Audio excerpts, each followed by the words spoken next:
আমাদের সাথে আজ স্টুডিওতে উপস্থিত আছেন সাবেক সংসদ সদস্য এবং সুপ্রিম কোর্টের সিনিয়র আইনজীবী ব্যারিস্টার রুমিন ফারহানা আছেন, সুপ্রিম কোর্টের আরেকজন আইনজীবী ব্যারিস্টার ASM শাহরিয়ার কবির আছেন, রাজনৈতিক বিশ্লেষক রেজাউল করিম রনি, ব্যারিস্টার শাহরিয়ার কবির এবং ব্যারিস্টার রুমিন ফারহানা, তিনজনকে অশেষ ধন্যবাদ সময় দেওয়ার জন্য।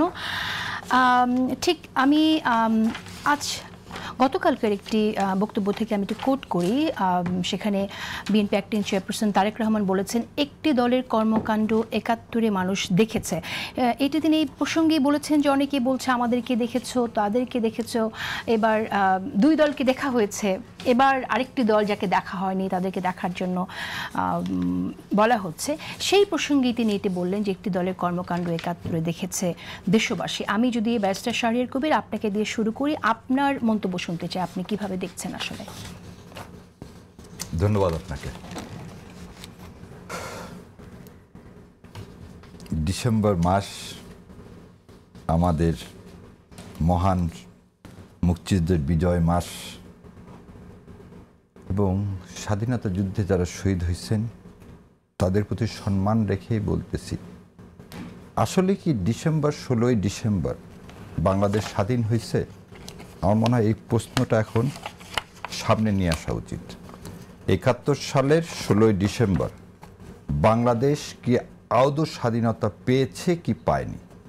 সেদিন কি নামমাত্র মূল্যে পাকিস্তান সেনারা ভারতের কাছে সারেন্ডার করলেন?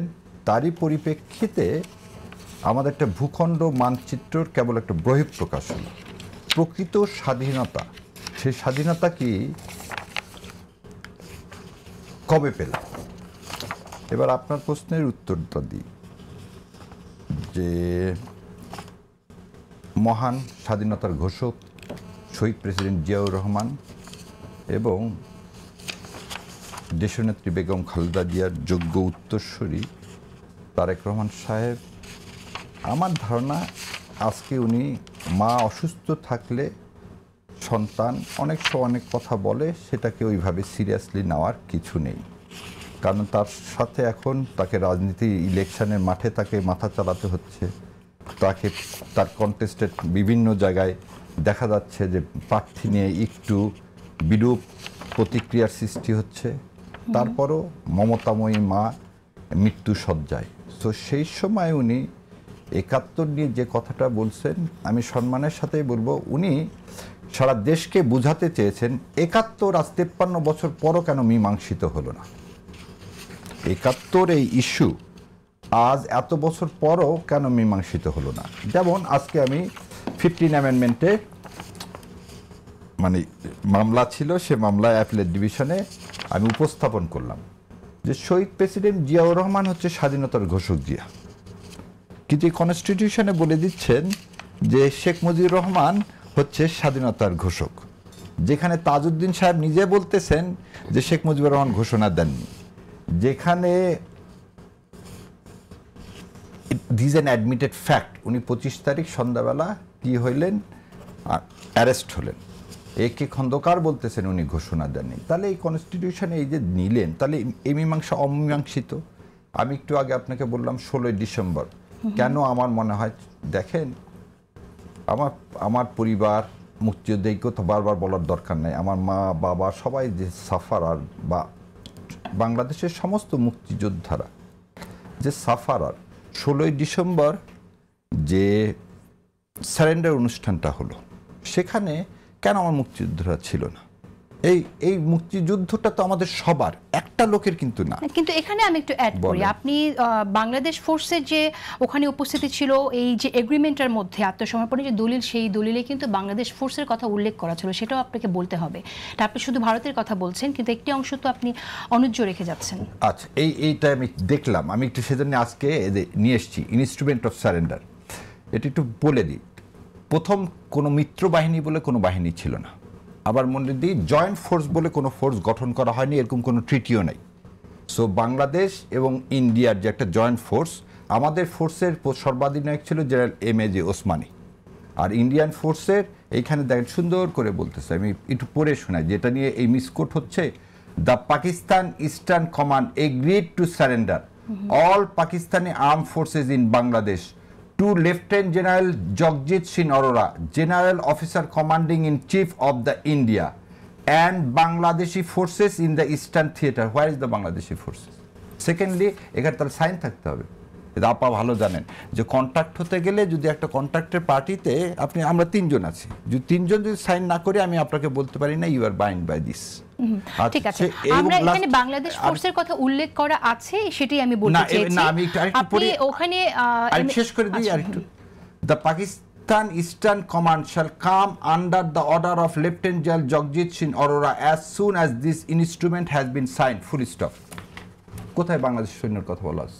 আচ্ছা, এখন আমার প্রশ্ন হচ্ছে যে বাংলাদেশের মুক্তিযুদ্ধ নিয়ে আপনি যে কথাটা বলছেন, এখন মুক্তিযুদ্ধকে যেন খারিজ করে দেওয়ার মতো একটা অবস্থায় আমরা চলে যাচ্ছি। আপনার কথা শুনে এরকমটাই মনে হচ্ছে যে এটা বাংলাদেশের মানুষ মুক্তিযুদ্ধ করেনি, আপনি ভারতকে সামনে নিয়ে আসছেন। এই বক্তব্যটার সাথে ভারতের বক্তব্যের একটা মিল আমি দেখতে পাই, কারণ ভারত কিন্তু বরাবর বলে এসেছে এবং ভারতের বিভিন্ন দলিলেও আমরা দেখেছি যে এই যুদ্ধটা ছিল ভারতের সাথে পাকিস্তানের যুদ্ধ। আপনারা ভারতের এগেইনস্টে এত কথা বলেন, তাহলে ভারতের এই ন্যারেশন কেন আপনারা? এই জন্য একটু আগে বললাম 16ই ডিসেম্বর আমাদের মুক্তিযুদ্ধ না, মুক্তি দিবস হবে না, আমাদের মুক্তি দিবস হবে হচ্ছে 1972 সালের 13ই মার্চ। 1972 সালের 13ই মার্চ, যেদিন বঙ্গবন্ধুর দাবির পরিপ্রেক্ষিতে এদেশ থেকে 1.5 লক্ষ ইন্ডিয়ান সোলজার যখন এদেশ থেকে চলে গেল। আপনারা হয়তো জানেন কিনা জানি না, 16ই ডিসেম্বর যখন এই পাকিস্তানি সেনাবাহিনী সারেন্ডার করলো, তারপর সমস্ত বিভাগীয় জেলাগুলোর হেডকোয়ার্টারের ডিসিদেরকে ডেকে সেই জেলাগুলোর দায়িত্বভার নিয়েছিল ইন্ডিয়া। কেন তা নিবে? এবং এটা যদি শামসুল্লাহ সাহেবের বইয়ে আপনার পড়লেই দেখতে পাবেন। সেই জন্যে যতদিন পর্যন্ত ইন্ডিয়ান সৈন্য এদেশে ছিল আমরা স্বাধীনতা পাইনি। আমরা মার্কেট মানে আধিপত্যবাদ, অর্থনৈতিক আধিপত্যবাদের কথা বাদ দেন, সৈন্য যতদিন 13ই মার্চ 1972 সাল পর্যন্ত এদেশে ছিল ততদিনকে আমাদের আসলে স্বাধীনতা হয়েছিল। তাহলে আমাদের স্বাধীনতা দিবস যখন 16ই ডিসেম্বর করতেছি, তখন মোদি যখন টুইট করে বলে 16ই ডিসেম্বর হচ্ছে ইন্ডিয়া পাকিস্তানের যুদ্ধ, যখন আমাদের সম্মানিত সেনাপ্রধানের সাথে ইন্ডিয়ান সেনাপ্রধানের মিটিং হয়, সেই মিটিংয়ের পিছনে জেনারেল অরোরা আর নিয়াজির সারেন্ডার ছবি দেওয়া হয়, এই যে অবমাননা আমার মুক্তিযোদ্ধাকে, এটা তো আমাদেরকে অবমাননা। আমরা তো এই অবমাননা মানার জন্য তো মুক্তিযুদ্ধ করিনি, মুক্তিযুদ্ধ তো আমাদের লক্ষ লক্ষকে মুক্তি সেনারা করছে। এই মুক্তি সেনা আমার আপনার ভাই বোন। ওকে, কিন্তু আত্মসমর্পণটা 16ই ডিসেম্বরে যে সময় হয়েছিল সেই সময়ে আপনি উল্লেখ যেটা করা আছে সেটাকে আপনি না মেনে বলছেন 13ই মার্চে যাওয়ার কথা, সেই বিষয়ে আমরা মন্তব্য আমি জানবো। কিন্তু আপনার কাছে যে প্রশ্নটি রেখেছিলাম যে একটি দলের কর্মকাণ্ড 71-এ দেখেছে দেশবাসী, সেই বিষয়কে আপনি কিভাবে দেখছেন? আসলে কি দেশবাসী 71-এ দেখেছে কিনা, নাকি দেশবাসী ভুলে যাচ্ছে? একটি দল বলতে উনি পাকিস্তানের যে পাকিস্তান সেনাবাহিনীর যে অপারেশন এটাকে মিন করছে না কোনো দলকে মিন করছে, এটা উনি যতক্ষণ পরিষ্কার করবে না ততক্ষণ মনে হয় আমাদের এর মধ্যে যাওয়া উচিত না। কেন বলতেছে এই কথা? যে বাংলাদেশ জামাত ইসলামকে যদি ইন করা হয় তাহলে এটা হবে না, কারণ তার মা এবং তার বাবা, যেমন বলি তার বাবা মুসলিম লীগকে অ্যাকোমোডেট করছেন, ন্যাপ এবং মুসলিম লীগ দুইটার মধ্যে দিয়ে বিএনপির উৎপত্তি, এবং শাহ আজিজুর রহমান জাদু মিয়া দুইজনাই কিন্তু সেন্টেন্স খাটা। আবার বলে দিচ্ছি, শাহ আজিজুর রহমান 5 বছর না, জাদু মিয়া 5 বছর জেলে খাটছিলেন যুদ্ধ অপরাধের জন্য, আর শাহ আজিজুর রহমান 2 বছর জেলে খাটছিলেন। সো যেখানে কনসিলিয়েশন করছেন তার বাবার আদর্শ থেকে সে তারেক রহমান বিচ্যুতি হবে এটা আশা করি না।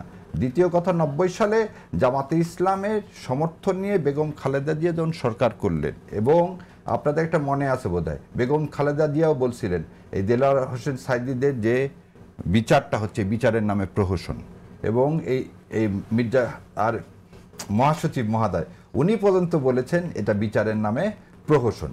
সো আমাদের এই স্ট্যান্ডিংকে আমার ধারণা তারেক রহমান এইভাবে হয়তো অনেকে এটাকে ইন্টারপ্রেট করতে যাচ্ছে বিচারের নামে প্রহসন। যে বিচারিক হত্যাকাণ্ড হয়েছে সে কথাগুলো আমরা নিজেরাও অনেকবার কথা বলেছি, যে বিচারগুলো হয়েছে সেটা অনাকাঙ্ক্ষিত, যে পদ্ধতিতে আসামিকে থ্রেট দিয়ে গুম করে যেগুলো হয়েছে সেটা আমরা দেখেছি। কিন্তু এর অর্থ এই না যে মুক্তিযুদ্ধে যা ঘটেছে সেই স্মৃতিটা বিলোপ হয়ে যাবে মানুষের কাছ থেকে।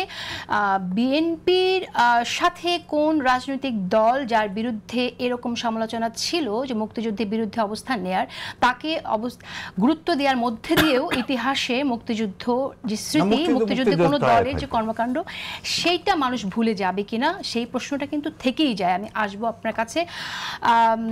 রুমিন ফারহানা, আমরা এই প্রসঙ্গে আসি। যে কথাটি আসলে এখানে ব্যারিস্টার শাহরিয়ার কবির বললেন, এই কথাটি তো বিএনপি খারিজ করে দিতে পারবে না, যে বিএনপি তো তাদের সাথে নিয়ে সরকার গঠন করেছে এবং আরেকবারও তাদের সমর্থন নিয়ে সরকার গঠন করেছে। তো এরপরে এখন এসে যখন এই কথাটা বলতে হচ্ছে যে একটি দলের কর্মকাণ্ড একাত্তরে দেখেছে, তাহলে কি বিএনপি আফসোস করছে তাদেরকে সাথে নেওয়ার জন্য, নাকি সেই দল সম্পর্কে কি আসলে বিষয়টা? আপনাকে অসংখ্য ধন্যবাদ। কথাটি এসছে আরেকটি কথার প্রেক্ষিতে। কথাটি কি, দীর্ঘদিন ধরেই আমরা দেখেছি বিএনপির প্রতিপক্ষ হিসেবে যেই দলগুলো মাঠে এখন ক্রিয়াশীল, তারা প্রায় বলবার চেষ্টা করেছে যে আওয়ামী লীগ বিএনপিকে দেখা হয়েছে, সো এইবার আমরা তৃতীয় আরেকটি পক্ষকে বা তৃতীয় আরেকটি রাজনৈতিক শক্তিকে দেখা যাক। বলা হয়েছে যে নৌকা ধানের শীষ, এক সাপের দুই বিষ, নাকি হ্যাঁ দুই সাপের একই বিষ, সরি দুই সাপের একই বিষ। সো এই যে কথাগুলো, এই যে ন্যারেটিভগুলো দীর্ঘদিন ধরে রাজনীতির মাঠে এখন চর্চিত হচ্ছে, তাহলে তো পাল্টা বিএনপিও প্রশ্ন করতে পারে যে যখন জামায়াতে ইসলাম বিএনপির সঙ্গে 2001 সালে জোটবদ্ধভাবে ইলেকশন করলো, বিএনপির গভর্নমেন্টে গেল, বিএনপির দুজন মন্ত্রী জামায়াতে ইসলাম থেকে দায়িত্ব পালন করলেন, তখন কি তারা জানতেন না যে দুই সাপের একই বিষ? কিংবা তখন কি তাদের মনে হয় নাই যে বিএনপি চাঁদাবাজ, হেন তেন আজকাল যে ইয়েগুলো সামনে আসছে, তো সেই সময় কি তাদের এই কথাগুলো মনে হয় নাই? তো একই প্রশ্ন কিন্তু বিএনপিও রাখতে পারে। বরং বিষয়টিকে আমি এভাবে দেখি, সামনে নির্বাচন, প্রত্যেকটি রাজনৈতিক দল চেষ্টা করছে তাদের ভোট ব্যাংক আরো কতটুকু বাড়ানো যায়। প্রত্যেকটি রাজনৈতিক দল চেষ্টা করছে যে এইবার একটা সুষ্ঠু নির্বাচনের মাধ্যমে যদি তারা সরকার গঠন করতে পারে। প্রতিটি রাজনৈতিক দল চিন্তা করছে, হয়তো যাদের ভোট কিছুটা কম, যে তারা কত বেশি আসন সংখ্যা কত বেশি বাড়ানো সম্ভব। সো এইগুলো হিসাব মাথায় রেখেই ভোট ব্যাংক বাড়ানোর যে একটা প্রতিযোগিতা, সেটাকে খুব খারাপভাবে দেখবারও কিছু নাই। নির্বাচনকে সামনে রেখে আমি মনে করি এই ধরনের চাপান উত্তর চলতে পারে এবং দলগুলো পরস্পরের যদি মনে করে যে দুর্বলতা কিংবা পরস্পরের যেই জায়গাগুলোকে তারা মনে করে মানুষের চোখের সামনে নিয়ে আসলে তার ভোট কিছুটা বাড়বে, ওই দলের ভোট কিছুটা কমবে, সেগুলো আনতেই পারে। এটা খুব স্বাভাবিক। তার মানে এগুলো আসলে কিছু মিন করে না, এটা ভোট ব্যাংক আরো একটু বড় করার জন্য, স্ট্রঙ্গার করার জন্য শুধু বলা হচ্ছে। একটা হচ্ছে যে ভোট ব্যাংক বাড়ানোর ব্যাপার আছে, দুই হচ্ছে কাউন্টার। আপনি একটা ন্যারেটিভ যদি বাজারে দেন আমার বিপক্ষে, ডেফিনেটলি সেটা কাউন্টার করবার জন্য আমি আরেকটা ন্যারেটিভ আনবো। সো এটাকে আমি এভাবেই দেখতে চাই। আচ্ছা, কিন্তু সেক্ষেত্রে এই প্রশ্নটাও আছে যে ধর্মকে ব্যবহার করা, সেটাও যে অভিযোগটা আসছে, তাহলে কি এটাই শুধুমাত্র ওই এগেইন ভোট ব্যাংক বড় করার জন্য কিনা, সেই প্রসঙ্গ আসে। এখানে বেশ কয়েকটা বিষয়। ধর্মকে ব্যবহার করা, ধরুন আপনার দলের নামের সঙ্গে ইসলাম শব্দটি ওতপ্রোতভাবে জড়িত। দীর্ঘদিন ধরে যারা আপনার দল করে এসছে, তারা ওই চিন্তা থেকেই আপনার দলে গেছে যে আপনি যদি রাষ্ট্র পরিচালনার দায়িত্বে কখনো যান, তাহলে আপনি বাংলাদেশে একটা ইসলামের শাসন কায়েম করবেন। সেইটুকু চিন্তা থেকেই তো মানুষ গেছে, তাই না?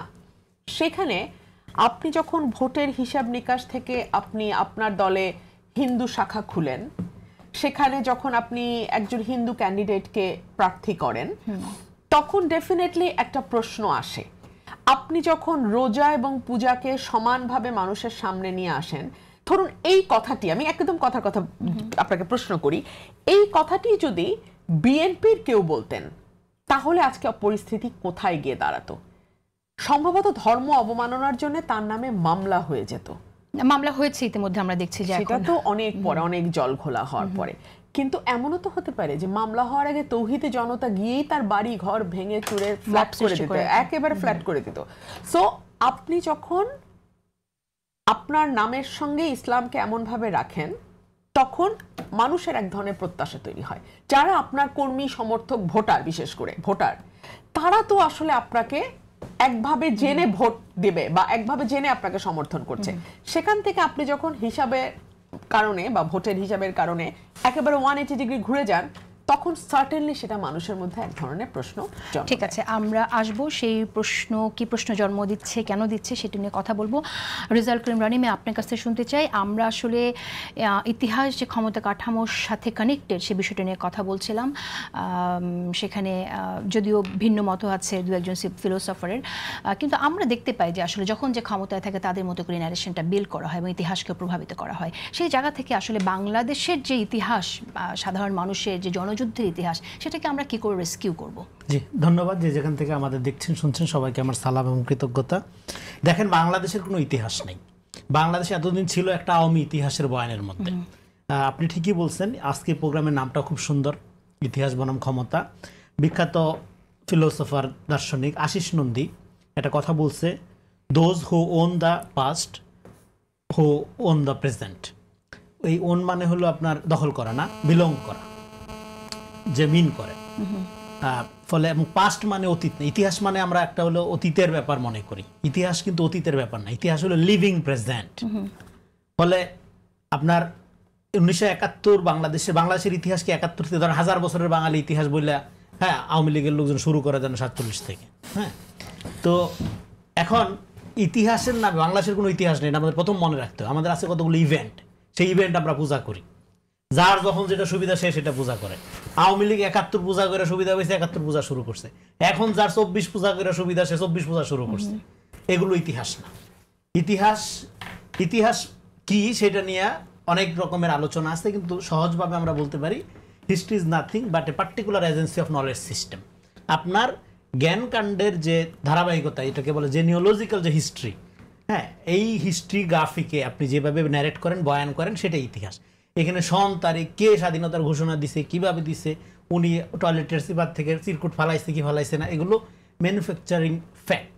এই ফ্যাক্ট ক্রিয়েট করা যায়। আওয়ামী লীগ অনেক ফ্যাক্ট ক্রিয়েট করছে, এই যে সংবিধানে মিথ্যা ফ্যাক্ট দিয়ে কিন্তু অ্যাড করছে। হ্যাঁ, এর আগে 1000 মিথ্যা বই লেখা হয়েছে যে শেখ মুজিব স্বাধীনতা ঘোষণা করছে। এই 1000 মিথ্যা বই লেখা, তারপরে এটাকে হ্যাঁ আপনার ফেব্রিকেটেড ফ্যাক্টস ক্রিয়েট করে তারপরে এটাকে একদম আইন করে ফেলছে। তো ফলে এখন ইতিহাসকে যে যতভাবেই ন্যারেট করুক, 1971 কেন গুরুত্বপূর্ণ বাংলাদেশের জন্য? 1971 এই কারণে গুরুত্বপূর্ণ, দেখেন পৃথিবীতে অনেক জাতি আছে, সবাই রাষ্ট্র করতে পারে না। যখন 60-এর দশক বা 40-এর দশকের পর থেকে জাতি রাষ্ট্রের উদ্ভব বিকাশ একটা শুরু হইলো, বাঙালি মুসলমান সাচ এ বিউটিফুল এবং মানে ঐতিহাসিক কন্ট্রিবিউশন তারা রাখছে যে আমরা একটা রাষ্ট্র করে ফেলছি। কলকাতার লোকের কিন্তু রাষ্ট্র নেই, ও বাঙালি, আসামের নাই, হ্যাঁ, বা অন্য এলাকার নাই। আপনি কুর্দিশরা পৃথিবীতে অনেক বড় যোদ্ধা জাতি, যুদ্ধের ইতিহাসের জন্য তারা বিখ্যাত, কিন্তু যখন জাতিরাষ্ট্র গঠন হয় তখন তারা কিন্তু একটা রাষ্ট্র করতে পারে না। ফলে আজকে দেখেন তারা প্রত্যেক ফ্রন্টে মার খাচ্ছে। তো ফলে রাষ্ট্র গঠন করে ফেলার মধ্য দিয়েই আপনি উন্নত জাতিতে পরিণত হন।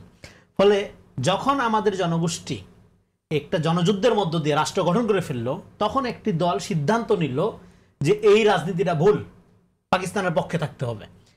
তার মানে সে হলো তখন in the wrong side of হিস্ট্রিতে অবস্থান করলো। এখন যে দলটা in the wrong side of হিস্ট্রিতে অবস্থান করলো, এটা কোনোদিনও জনগণের কালেকটিভ মেমোরি থেকে চলে যাবে না। এইবার তার রং সাইডে থাকা, এটা থাকা কি অন্যায়? না, অন্যায় না, ভুল। অন্যায় কি? রং সাইডে থাকা সে যে অন্যায়গুলো করছে, খুন করা, তার রেপ করা, সম্পত্তি নষ্ট করা, এগুলো যারা করছে এটা অন্যায় করছে। এটা 50,000 কোটি বছর পরে হলে এটা অন্যায় থেকে যাবে, এটা ন্যায় হবে না। যে মানুষের জীবন নষ্ট করছে, যে মানুষের সম্মান নষ্ট করছে, হ্যাঁ, শ্লীলতাহানি করছে, এগুলো অন্যায় থাকবে। ফলে এই যে memory of the nation building, হ্যাঁ, সেখানে 71 এমন একটা ইভেন্ট যেটা জাতিরাষ্ট্রের বিগিনিং, শুরু। আপনার আমাদের এখানে বলেন যে, যেটা বলতে পারেন যে যেখান থেকে আমরা যাত্রা শুরু করলাম রাষ্ট্র হিসাবে। ফলে আপনি এর পরবর্তী সময়ে আপনার এই দুর্বলতা, আপনি একটা ভুল সাইডে ছিলেন, এটাকে আওয়ামী লীগ করলো কি, বিচার নিয়ে রাজনীতি শুরু করলো, জুডিশিয়াল কিলিং করলো। কিলিং করার মধ্য দিয়ে কিন্তু আপনাকে ভিকটিম বানাইলো। এবং ইতিহাসে মজার ব্যাপার হলো মাহমুদ মামদানি, জোহরান মামদানির বাবা, বিখ্যাত আপনার স্কলার, ওনার একটা বই আছে ভিকটিম বিকাম কিলার্স। আপনি যাকে ভিকটিম বানান সে কিন্তু কিলার্স হয়ে উঠতে পারে। এখন আপনি তার মানে কি, এখানে একটা শেষ করি, মানে in the wrong side of হিস্ট্রিতে যে দাঁড়াইলো, তার কি রাজনীতি শেষ হয়ে গেল? তার কি ফেরার আর কোনো পথ নাই? না, আসতে ফেরার পথ দুইভাবে ফেরা যায়। এক হলো তার চেয়ে অনেক বড় রেভলিউশন করে, নতুন ইভেন্ট ক্রিয়েট করে, নতুন যাত্রার সূচনা করে। আরেকটা হলো সে যে ওখানে ভুল করছে এটা রিকগনাইজ করে, ক্ষমা চেয়ে, হ্যাঁ, তার ভুল, এবং এই যাদের কাছে সে অপরাধী তাদের কাছে ক্ষমা চাওয়া, যারা ক্ষতিগ্রস্ত হয়েছে তাদের কাছে ক্ষমা চাওয়া, হোলসেল ক্ষমা না। ক্ষমাটা হইতে হবে যে ক্ষমা করার এখতিয়ার রাখে। যেমন ধরেন আপনি আমাকে মারছেন, আমার খালাতো ভাইয়ের কাছে ক্ষমা চাইলে হবে না, আমার কাছে চাইতে হবে। ওকে, ক্ষমার প্রসঙ্গটা যখন আসছে তখন বলতেই হয় যে এটা নিয়ে আমরা অনেকবার কথা বলেছি। ক্ষমার রাজনীতি না এটা ধরেন বিশাল সমাবেশে দাঁড়ায়া কখনো ভুল ত্রুটি হলে ক্ষমা করে দেন ভাই, এই যে ধরেন না। ক্ষমাটা মিনিংফুল হয় ওই যে বললাম যে আমার কাছে আপনি অপরাধ করছেন, আমার কাছে চাইতে হবে। এটা তো জনে জনে যে আসলে ক্ষমা চাইতে পারবে না, ক্ষমাটা তো আসলে তাদের কথার মধ্য দিয়ে, কাজের মধ্য দিয়ে প্রকাশিত হতে হবে। এখানে যারা ভিকটিমের পাশে আপনি দাঁড়াইছেন, প্রতীকী অর্থ দাঁড়াইতে পারেন আপনি, মানে আপনি বাড়ি বাড়ি যেয়ে দাঁড়াইতে হবে তা না। আপনার ইনিশিয়েটিভ কি? শহীদদের জন্য, যারা ভিকটিম হয়েছে তাদের জন্য আপনার তো একটা ক্ষতিপূরণ ডিক্লেয়ার করতে হবে, যে ক্ষমাটা মিনিংফুল হবে। নাহলে ক্ষমাটা রেটরিক্স হবে, পলিটিক্স অফ ফরগিভনেস বলে এটাকে, ক্ষমার রাজনীতি হয়ে যায়। ফলে আমি শেষ করছি, ফলে আমাদের যেটা হয়েছে আমাদের জাতীয় ইতিহাস নেই, আমরা একটা আওয়ামী ইতিহাসের মধ্যে বাস করছি। এই জন্য 24-24 আমাদের সুবর্ণ সুযোগ হলো জাতীয় ইতিহাস তৈরি করতে হবে। এবং জাতীয় ইতিহাসে এখানে গোলাম আজমের পজিশনে যেরকম রং, শেখ মুজিবের পজিশনে রং, তারা কেউ বাংলাদেশের স্বাধীনতা চায়নি, তারা চাইছিল পাকিস্তানের মানে অখণ্ডতা বা পাকিস্তানের শাসন কাঠামোর মধ্যে থাকতে। ফলে এই যে আপনার জনযুদ্ধ হয়ে গেল, এই জনযুদ্ধকে রিয়ালাইজ করার দিক থেকে এই দুইটা রাজনৈতিক কাঠামো ফেল করছে। সেদিক থেকে কিন্তু মানুষ তো জীবন দিছে, মানুষ তো যুদ্ধ করছে। ফলে এই জনযুদ্ধের ইতিহাস, যে জাতির ইতিহাস নাই সে জাতির জনগোষ্ঠীর তার ন্যাশনের প্রতি বিলঙ্গিং তৈরি হয় না। আমাদের কিন্তু ইতিহাস নেই, এই জন্য বললাম ইভেন্ট পূজা করে। ফলে আমাদের জাতি 24 আমাদের সুবর্ণ সুযোগ হলো। আমাদের ইতিহাস কি হবে তাহলে? আমাদের এই 24-এর পরে যেটা বারবার বলি, আমাদের ইতিহাস শুরু হবে উই রিভল্ট টু বিদায় পৃথিবী। আচ্ছা, আমরা সেই বিষয়টা আসব। 24 আমাদের সুবর্ণ সুযোগ হলো আমাদের জাতীয় ইতিহাসকে রেস্কিউ করা, মুক্ত করা। রাইট, একদমই তাই। আপনি বলছেন যে তাহলে ক্ষমা চাইতে হবে। হ্যাঁ, ক্ষমা চাইতে হবে। না, ক্ষমা চাইতে হবে না, দুইটা।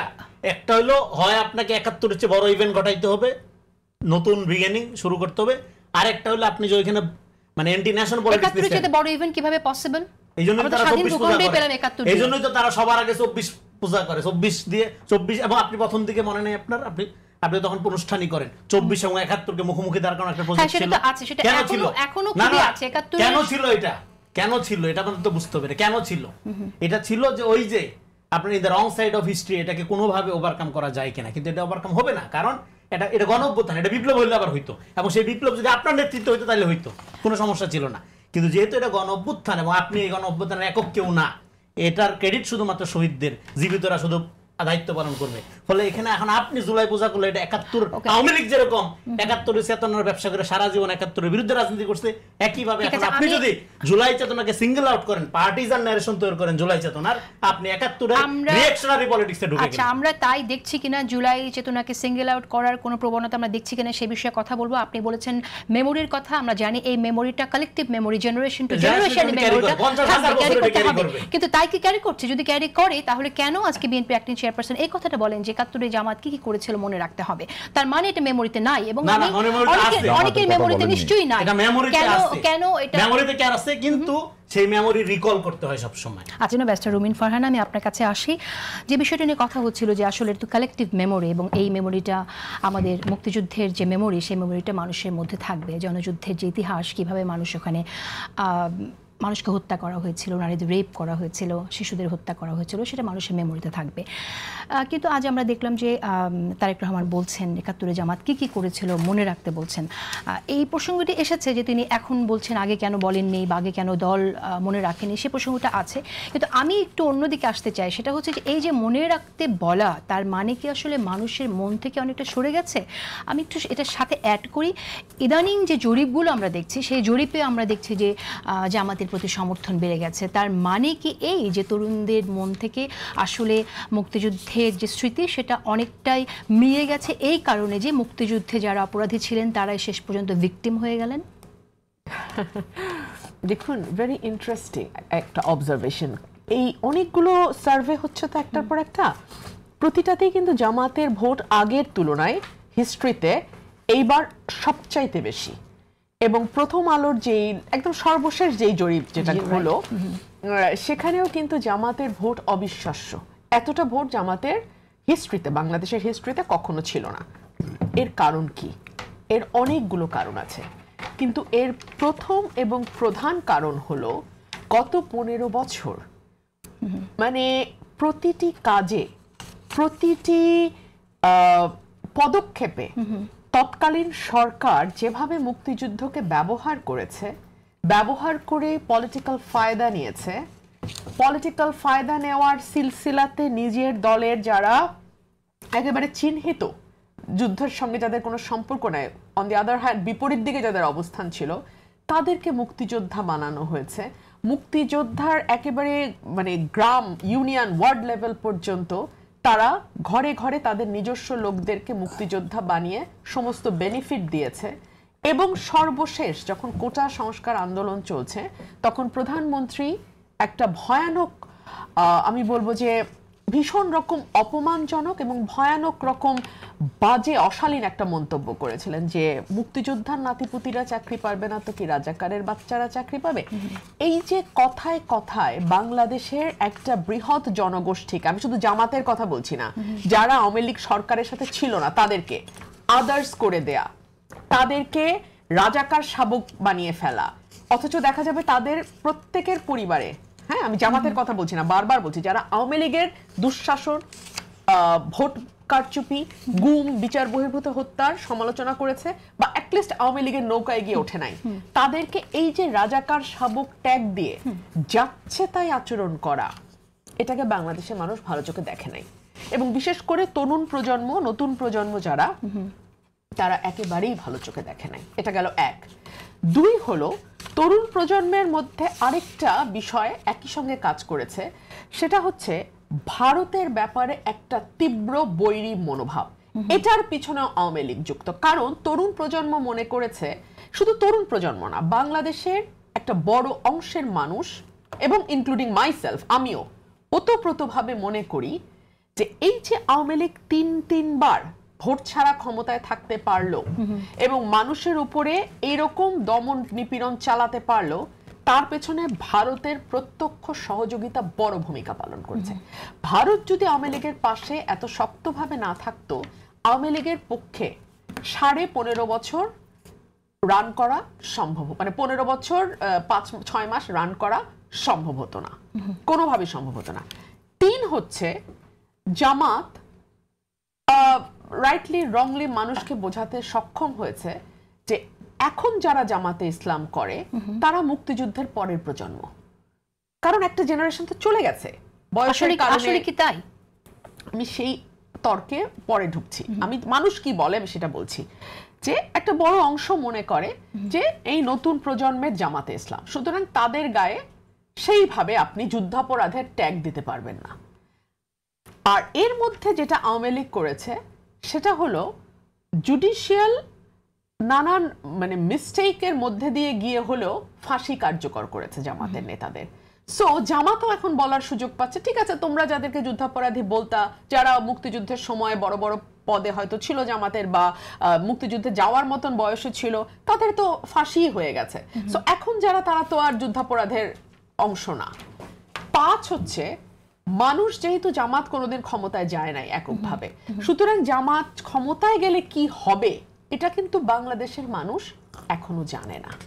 বাংলাদেশের মানুষ মনে করে ঠিক আছে আমরা তো এই দল জামাত ইসলামকে বাদ দিয়ে বিএনপিকে দেখেছি, আওয়ামী লীগকে দেখেছি, জাতীয় পার্টিকে দেখেছি, জামাত আসলে কি হতে পারে? কিন্তু বিএনপি অ্যাক্টিং চেয়ারপারসন তো উল্টো কথা বলছেন। তিনি বলছেন যে আসলে সেই দলটি কি করেছে সেটা ৭১ মানুষ দেখে ফেলেছে। সেটাই উনি মনে করিয়ে দিচ্ছেন। সে কারণেই যেহেতু একটা মানে large section of the society মনে করে যে ঠিক আছে আমরা তো সবাইকে দেখলাম, 3টা বড় দলকেই দেখলাম, এখন দেখি জামাত কি করে। এবং এই 15 মাসে জামাত অন্তত, এটা তো আমরা ডাকসু চাকসু নির্বাচনগুলোর সময় আমরা আলোচনা করেছি যে একটা সুশৃঙ্খল রেজিমেন্টেড পার্টি জামাত। সো জামাতের একেবারে টপ থেকে ইউনিয়ন লেভেল লিডার পর্যন্ত তারা কিন্তু একই সুরে কথা বলবে, খুবই ডিসিপ্লিনারি ফোর্সের মতন তারা আচরণ করবে। এবং এটা তো জামাতের আমির তিনিও বলেছেন যে আর্মি এবং জামাত এই দুটো খুবই ডিসিপ্লিন, খুবই শৃঙ্খলাবদ্ধ মানে রেজিমেন্ট। সুতরাং মানুষের মধ্যে একটা আছে যে ঠিক আছে হয়তো তারা আসলে এবং যেহেতু তারা বারবার সৎ লোকের শাসন, সৎ লোকের শাসন, সৎ লোকের শাসন কথাটি বলে, এবং পলিটিক্সে আপনি যখন কোনো কথা রিপিটেডলি বলতে থাকবেন তখন সেটা অটোমেটিক্যালি মানুষের মনে একটা সত্যের মতন জায়গা করে নেবে। সেই জায়গাটা থেকেই ভারপ্রাপ্ত চেয়ারম্যান মনে করিয়ে দিয়েছেন যে আপনাদের এই সকল যুক্তির বাইরে গিয়ে আপনারা এটাও মাথায় রাখবেন যে 1971 সালে নিজের দেশের মানুষের বিরুদ্ধে জামাতের ভূমিকাটা কি ছিল? ওকে, ব্যারিস্টার শাহরিয়ার কবির, আপনিও কি তাই মনে করেন কি না যে মানুষকে এটা মনে রাখা উচিত না যে আসলে যে কথাটা আমরা বলছি যে 1971 সালে জামাত কি করেছিল, যদি এটা বিএনপি নেতা অ্যাক্টিং চেয়ারপারসন বলেছেন, যদি এটা অন্যরাও বলে এবং আসলে মনেও করে, তাহলে সেটাই কি উচিত কিনা আপনি কিভাবে খণ্ডাবেন? আপনি তো জামাতের পক্ষে বলছেন। ধন্যবাদ আপনাকে। আমি আসলে একটা জিনিসে পা দিতে চাচ্ছিলাম না, সেটা হচ্ছে জনাব তারেক রহমান সাহেব এটা জামাতকে মিন করে বলছে, আই ডু আন্ডারস্ট্যান্ড, কিন্তু আমি কোনো টক শোতে এটা পা দিতে চাচ্ছিলাম এই কারণে যে আমার কাছে মনে হচ্ছে আগামী ইলেকশনে সবাই বিএনপি এবং জামাতের মধ্যে একটা ডিস্টেন্স তৈরি করার জন্য অনেক কিছু বলতেছে। সেই জন্য আপনি যখন প্রথম সেগমেন্টে যখন প্রশ্ন করছেন আমি কিন্তু বারবার এড়িয়ে গেছি। আর যখন আপনি সরাসরি বলে বসলেন যে তারেক রহমান সাহেব জামাতকে দিতে, তখন তার আমার কোনো উপায় নেই, কারণ পানিতে নামছে তো ভিজতেই হবে। বোন শোনেন, জরিপ দেখে এত ভয় পাইলে হবে না, আল্লাহর উপর বিশ্বাস রাখতে হবে। কাকে জয় লাভ করার মালিক হচ্ছে আল্লাহ। আল্লাহ সূরা ইমরানের 26-এ বলে দিচ্ছে সম্মান এবং জয় এই দুইটা দেওয়ার মালিক হচ্ছে আমি একা, আল্লাহ সুবহানাহু ওয়া তাআলা। সো তারেক রহমান আজকে এই জায়গায় আসবেন, এটা কি উনি ভেবেছিলেন কোনোদিন? না। কোকো পৃথিবী থেকে বিদায় নিছেন, এটা কি আমরা জানতাম না? আজকে আমাদের দেশনেত্রী যেভাবে অসুস্থ, তার জন্য দল মত নির্বিশেষে তিনি কিন্তু একটা জিনিস দেখেন, তিনি বিএনপি খালি নেত্রী এখন আর নাই। এটা কিন্তু একটা মানে হাসিনার জন্য সবচেয়ে বড় পরাজয়টা কি, যে সে 17 বছরে মানুষকে এত কিছু করে সে কিন্তু মানুষের মন জয় করতে পারেনি। আর বেগম খালেদা মানুষের জয় করে উপরে চলে গেছে। সেই জন্য আমি চেষ্টা করেছিলাম এটাকে অ্যাভয়েড করার। এবার আপনার আসি 71। আপনি দুইটা জিনিস আমার ওই আগের বারের কথায় আসছে। এক হচ্ছে 71-এ জামাতের ভূমিকা। দেখেন, জামাত ইসলামের রাজনৈতিকভাবে যেটা রনি ভাই বলছে, আই ডু সাপোর্ট, যে কি শেখ মুজিবুর রহমানও বাংলাদেশের স্বাধীনতা চাননি, তিনি চাইছিলেন অখণ্ড পাকিস্তানের প্রধানমন্ত্রী হইতে, যেটা রনি ভাই বলছে। আর দ্বিতীয় প্রফেসর গোলাম আজম, ওনারাও পাকিস্তান থেকে চলে আসতে চাননি। এটা ছিল রাজনৈতিক ভুল, এটা ছিল রাজনৈতিক ভুল। এবং এই কথাটা আমি সবসময় বলি, বাংলাদেশ জামাত ইসলামের যখন দেখলেন 25শে মার্চের পরে, 25শে মার্চের কালোরাত্রির পরে পাকিস্তান বাহিনীর যে বর্বরতা, তখন অবশ্যই জামাত তার রাজনৈতিক অবস্থানটাকে চেঞ্জ করা উচিত ছিল। সো রাজনৈতিক ভুল একটা জিনিস আর অপরাধ আর একটা জিনিস, আপনাকে এটা খুব ভালো করে খেয়াল করতে হবে। ভুল মানে আমি এটাকে সমর্থন করি, জুলাইকে অনেকেই সমর্থন করে, অনেকেই সমর্থন করে না। ধরে নেন একটা লোক জুলাইকে সমর্থন করলো না, কিন্তু সে কি রাস্তায় নেমে তার সন্তানদেরকে বা কাউকে পানি খাওয়ায়নি? এটা কি তার কি অন্যায় না? কিন্তু আপনি যেটা বারবার বলতেছেন সেটা কি হত্যা? আপনি কিন্তু আমি আপনি একটু অ্যাড করি, আপনি কথা বলবেন, আমি হ্যাঁ। এখানে আপনি একটু অ্যাড করি। আপনি একটু আগে বিএনপির দু একজন নেতার কথা বললেন, আপনি জাদু মিয়ার কথা এখানে উল্লেখ করেছেন, কিন্তু আমি বলতে চাইছি যে দল হিসেবে একটি ব্যক্তির কথা আপনি যখন বলবেন সেই জায়গা থেকে দলের কিন্তু একটা ব্যাপার থাকে, দলের যে পজিশন সেটা আমি বলতে চাইছি। আমি বলে দিচ্ছি আপনাকে এটা একটু শেষ করে নিই। তাহলে আপনাকে দেখতে হবে জামাত ইসলামের রাজনৈতিক ভুল আর অপরাধ এই দুটাকে মিক্স আপ করা যাবে না, ধর্ষণ, খুন, গুম এগুলোর সাথে। তাহলে আপনি এখন একটু পিছনে যান। কোলাবোরেশন অ্যাক্টে 1,10,10,000 লোককে অ্যারেস্ট করা হলো, মামলা দেওয়া হলো 2,884টা, সেন্টেন্স দেওয়া হলো 752টা। এবং এই 752টার মধ্যে বাংলাদেশ জামাতে ইসলামের 2 জন ছিলেন, আব্বাস আলী খান এবং AKM ইউসুফ। বাকি সবাই কোন দলের, এটা আপনারা ইন্টারনেটে গেলেই দেখতে পাবেন। সো আপনি একটা লোককে কয়বার বিচার করতে পারেন? আর আপা আছেন, আপা আমার চেয়ে অনেক ভালো ছাত্রী, অনেক গুণ। দেখেন, everyone is presume to be innocent until proven guilty. এটা হচ্ছে একদম আপনি আমি সম্পর্কে নেগেটিভ ধারণা আপনার সম্পর্কে আমি করতে পারবো না বোন, যতক্ষণ না এটা প্রুভ হচ্ছে। সো বাংলাদেশ জামাতে ইসলাম যদি 71 সালে ভুল না অপরাধ করে থাকে, তার জন্য তো বিচার হতো। আর একটা জিনিস দেখেন, সবাই যে ভুল করে, মালেক মন্ত্রিসভা, এটা হচ্ছে মালেক মন্ত্রিসভা 71 সালে, এই মালেক মন্ত্রিসভা জামাত ইসলামের নেতা ছিলেন। আর দেখেন তাহলে 5 জন হচ্ছে মুসলিম লীগের, আওয়ামী লীগের 3 জন, পাকিস্তান ডেমোক্রেটিক পার্টির 3 জন, জামাত ইসলামের 2 জন। তাহলে এই 14 জনের মধ্যে অন্য সবাই তো আওয়ামী লীগ ছিল, মুসলিম লীগ সবচেয়ে বৃহৎ দল, মুসলিম লীগ ছিল, আর কে ছিল? জামাত ইসলাম ছিল, পাকিস্তান ডেমোক্রেট পার্টি ছিল। এখন আপনাকে বলি, এই স্বাধীনতার বিরোধিতা তো কমিউনিস্ট পার্টিরাও করছে, জাদু মিয়ার কথা কেন আমরা বললাম একটা জিনিস মিস করে যাচ্ছি আমার মনে হয়। আমরা একটা জিনিস মিস করেছি, দল হিসেবে 25শে মার্চের পরে জামায়াত ইসলাম শুধুমাত্র রাজনৈতিক ভুলের কথা আপনি বলছেন, শুধু রাজনৈতিক ভুল কিন্তু জামায়াত ইসলাম করেনি। জামায়াত ইসলামে যে অপরাধ তো আপনাকে বিচার করতে হবে না, একটা জিনিস আপনি বলছেন গণহত্যা হয়েছিল সেটাকে তারা সমর্থন দিয়ে গেছে এবং সেখানে তাদের নেতাকর্মীরা অনেকেই সাথে ছিল। না ঠিক না, কেন এই কথাটা বলতেছি? তাহলে বেগম খালেদা জিয়া সত্য না আপনি সত্য? এই কথাটা কেন বললাম? আপনাকে পার্সোনালি বললেন না। বেগম খালেদা জিয়া যখন বলতেছেন দেলোয়ার হোসেন সাঈদী সাহেব কোন গণহত্যার সাথে জড়িত ছিলেন না, আপনি তো চার্জ নিয়ে আসছেন তার বিরুদ্ধে, গণহত্যার চার্জ নিয়ে আসছেন, সমর্থন করেছিল তখন না। আপনাকে এটা আমি বলতেছি, আবার আপনি ভালো করে শোনেন। কাদের মোল্লা সাহেবের বিরুদ্ধে আপনি দেলোয়ার হোসেন সাঈদীর বিরুদ্ধে কি চার্জ নিয়ে আসলেন? চার্জ নিয়ে আসছেন তারা মানবতা অপরাধ করছে, গণহত্যা করছে। সেই চার্জ আজকে প্রমাণ হচ্ছে। তখন জননেত্রী আমি বলবো দেশের আপসীর নেত্রী বেগম খালেদা জিয়া বলতেছে না তারা এটা করেনি, এটা কি এটা সাজানো নাটক। আপনি একটা জিনিস বলেন, সুখরঞ্জন বালি সে বলতেছে উনি কোনোদিন এটা করেনি। আমি একটু শেষ করেন, এবার আমাকে একটু শেষ করতে দেন, তারপর আপনি বলেন, যেহেতু 71 নিয়ে আসছে এটা বলতে হবে। আপনি একটা লোককে যার বিরুদ্ধে প্রমাণ হলো না গণহত্যা করছে, একটা দল গণহত্যা করছে প্রমাণ হয়নি আজ পর্যন্ত, তাকে কেন আপনি গণহত্যার লেভেলটা দিচ্ছেন? আমার এটা আপনার মাধ্যমে সারা জাতিকে বলছেন। দয়া করে আপনার আমিরে জামাত কি বলছেন যে আপনারা যদি চান বিচার করেন জামাত ইসলামের, উই হ্যাভ দ্যাট কারেজ। আমরা এখনো বলতেছি যে গণহত্যা যদি বাংলাদেশ জামাত ইসলাম করে থাকে আপনি বিচার করেন না ভাই, বিচার করার আগ পর্যন্ত শেষ করে দিই, বিচার করার আগ পর্যন্ত আপনি এটা বলতে পারেন না। আর দ্বিতীয়টা বলি, এই ধর্মকে এটা আমি একটু বলি, আমাকে একটু বলতে দেন আপনি। হ্যাঁ, আপনি যেটা বলছেন আপনি একটা ব্যক্তির কথা নিয়ে এসেছেন, সেই ব্যক্তি দোষী ছিল কিনা, সেই যে এখানে সেই বিচার যে ত্রুটিপূর্ণ বিচারে হত্যাকাণ্ড হয়েছে সেটা বোধহয় অনেক আগে আমাদের এই প্রোগ্রামে আমি নিজেই 1973 সালে বিচারের কথা বলছি। এই বিচারে না না এটা বলিনি, 73 সালে জামাত ইসলাম বিচার করলেন না। আপনি বলছেন বিএনপি চেয়ারপারসনের কথা, সেখানে যে ব্যক্তিগুলোকে নিয়ে বিচার করা হয়েছিল সেই বিচারিক ত্রুটির কথা উনি উল্লেখ করেছেন, বারবার বলেছেন, সেটা আমরা জানি।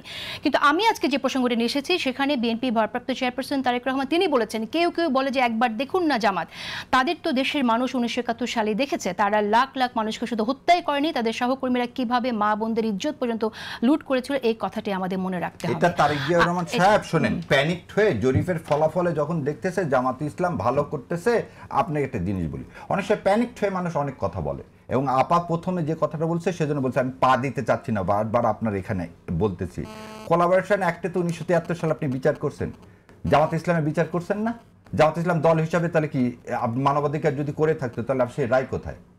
সে রায় বদরুদ্দিন ওমররা বলতেছেন, যেখানে আপনি যে একটু আগে বললেন আপনি বোধহয় ভুলে গেছেন, জাদুমিয়ার যে মার্কা ন্যাপের ধানের শীষ সেটা কিন্তু বিএনপির মার্কা। আপনি এটা ভুলে যাচ্ছেন কেমন করে? আপনি তো ওন করলেন যে লোকটা পাকিস্তান বিভক্তির বিরোধিতা করলো, তার যে মার্কা বিএনপির আজকে ধানের শীষের মার্কা হচ্ছে জাদুমিয়ার মার্কা। এটা ভাসানীর মার্কা, তখন জাদুমিয়া সেক্রেটারি ছিল, ভাসানীর দল। হ্যাঁ ভাসানীর দল। জাদুমিয়ারে বলতেছেন কেন? মার্কাটা ভাসানী, ভাসানীরে দিছে যে জাদুমিয়া কিনা 78 সালে সেক্রেটারি তো দলের প্রধান না, ভাসানীর তো চলে আসলো বিএনপির মধ্যে, বিলীন হয়ে গেল, তাই না? ঠিক আছে, আপনার কথা ক্লিয়ার শেষ করে দেন। তাহলে যখন এই দলের মার্কাটাও হয়ে গেল ভাসানী ন্যাপের মার্কা, এবং ভাসানী ন্যাপ বিলীন হয়ে গেল, এখানে মুসলিম লীগ বিলীন হয়ে গেল। একটু আগে দেখালাম 5 জন ছিল মুসলিম লীগের মন্ত্রী। তাহলে আপনি যদি বিচার করেন তাহলে আপনার বিএনপিও বিচার করতে হবে। তাহলে আপনি একই পাল্লা থেকে, আমি একই জায়গায় থেকে আমি এক জায়গায় বলবো যে জামাত ইসলাম রাজাকার, ওদিকে আমি আমার ডান হাতের নিচে এক গাদা রাজাকার নিয়ে থাকবো, এটা কি দ্বিচারিতা হয়ে যাবে না? সেই জন্য এবং আরেকটা জিনিস বল, ধর্ম নিয়ে ব্যবসা, এই কথাটা খুবই আপনি যেহেতু অনেক সময় নিয়ে ফেলেছেন, আমার একটু রেজাল্ট করিম রনিকে একটু ফ্লোর দিতে হবে। বিএনপি অ্যাক্টিং চেয়ারপারসন তাহলে কি জরিপ দেখে ভয়ে এই কথা বললেন? এই কথা কি আসলে অসত্য? আমি আপনার কাছে শুনতে চাই। আমি এটা দেখেন, এটা উনি ওনার রাজনৈতিক মতামত উনি ব্যক্ত করেছে। আমি মনে করি না কারো সাইকোলজিক্যাল স্ট্যাটাস কি আছে, এটা ডাক্তার ছাড়া অন্য কেউ যদি বলে এটা বেয়াদবি। যেমন ধরেন আমি যদি বলি যে আপনি মানসিকভাবে ঠিক নাই, হ্যাঁ মানসিকভাবে আপনি অন্যরকম অবস্থায় আছেন, এবং আমি যদি doctor, train doctor, certificate doctor না হই, এটা বলাটা অশুভ, আমি এটা বলবো না। এটা ওনারা রাজনৈতিকভাবে বলতে পারে। তো ফলে আমি মনে করি না জরিপ, যেটা জরিপের রাজনীতিতে ধরেন এই যে আইআর এর যে জরিপ, হাসিনারও 70% সমর্থন দেখাচ্ছে, একই জরিপ একই সংস্থা। হ্যাঁ, এটা আজকেও আবার ইউনূস সরকারকে 70% দেখাচ্ছে। এই জন্য আওয়ামী কাঠামোর বাইরে আমরা যাইতে পারছি না। দেখেন, আমরা যেটা বলি এখন আওয়ামী লীগের বুদ্ধিজীবীরা এখানে ভাই খুব সুন্দর একটা আর্গুমেন্ট তুলছে, আপনার মানবতা বিরোধী অপরাধের একটা বিগ টার্ম, এবং এটা কিন্তু খুব অ্যাবস্ট্রাক্ট একটা টার্ম। আজকে আওয়ামী পন্থী বুদ্ধিজীবী যারা, তারা কি বলে যে আওয়ামী লীগ সংগঠন হিসেবে গণহত্যাকারী, এটা আপনি প্রমাণ করেন, বিচার করেন, বিচার করে তারপরে সবাইকে আপনি কেন শাস্তি দিচ্ছেন, নির্বাচনে কেন আসতে দিচ্ছেন না, একই যুক্তি কিন্তু দেয়। এই জন্য আমরা বলছিলাম যে দেখেন ট্রুথ অ্যান্ড রিকনসিলিয়েশন করা দরকার ছিল, জামাতের এই ঘটনার থেকে শিক্ষা নেওয়া দরকার ছিল। আপনি যে ওনারা যে আলোচনাটা করছে উনি খুবই সুন্দর, কিন্তু জিয়া রহমান রাজাকার পুনর্বাসিত করেনি। জিয়া রহমান জাতি গঠনের জন্য জরুরি লোক যারা দরকার মনে হয়েছে, যোগ্য মনে হয়েছে, তারে নিয়ে আসছে, রিকনসিলিয়েশন করছে। হ্যাঁ, কারণ আপনি জাতি গঠন করবেন, আপনি আজীবন বিভক্তি রেখে দেন, তুই রাজাকার তুই মুক্তিযোদ্ধা, তাহলে তো জাতি হবে না। ফলে উনি দেখছে যে কারা যোগ্যতা সম্পন্ন লোক, যেমন ওনার যে আপনার ব্যক্তিগত দেহরক্ষী যে ছিলেন, সে রক্ষী বাহিনীর গুরুত্বপূর্ণ কমান্ডার ছিল, কিন্তু দেখছে যোগ্য লোক, পরে আপনার তবা করে চলে আসছে এদিকে, জিয়া রহমান নিয়ে নিচ্ছে তাকে সাথে।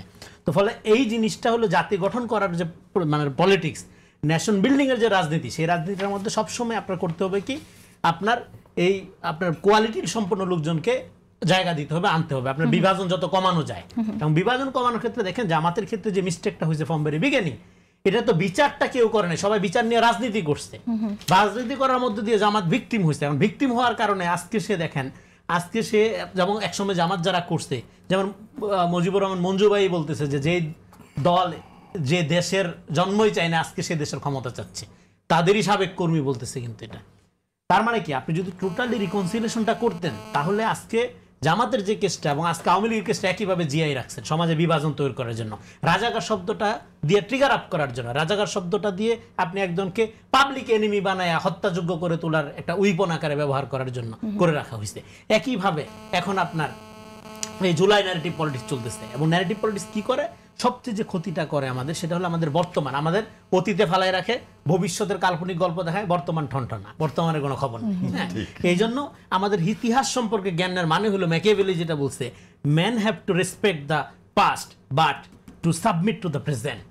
হ্যাঁ, আমি বর্তমানের আলোকে আমার প্রজেকশনটা কি করতেছি, বর্তমান আলোকে প্রজেকশনটা করতে গিয়ে আমাদের 5 তারিখের পরে দরকার একটা জাতি গঠনমূলক, হ্যাঁ, বাংলাদেশকে সবার আগে বাংলাদেশকে রেখে একটা জাতি গঠনমূলক পলিটিক্স দরকার। সেখানে জাতি গঠনের কথা আপনি বলছেন, এবং শেষ করে দেখেন একটা পয়েন্ট, সেই রাজনীতিতে আওয়ামী লীগ যা যা করছে তা করা যাবে না। আওয়ামী লীগ 71-এর চেতনার ইমোশন বিক্রি করছে, ইমোশনাল পলিটিক্স করছে। একইভাবে আপনার জুলাই অথবা আপনি মুসলিম সেন্টিমেন্টের পলিটিক্স করা যাবে না, কিন্তু ইসলামী ধারাকে এখানে অবমূল্যায়িত করা হয়েছে, লম্বা সময় ধরে এখানে ইসলামোফোবিয়া উৎপাদন করা হয়েছে। ফলে ইসলামকে এখানে রেকগনাইজ করা, অ্যাড্রেস করা, ফেথ ফ্রিডম নিশ্চিত করা, এগুলো যেমন জরুরি, at the same time Awami লীগের আদলের যে কোনো সেন্টিমেন্টাল পলিটিক্স এটাকে প্রতিহত করা জুলাইয়ের অন্যতম চেতনা। সেন্টিমেন্টাল পলিটিক্স হচ্ছে কিনা আমরা সেই বিষয়টা নিয়েও কথা বলবো।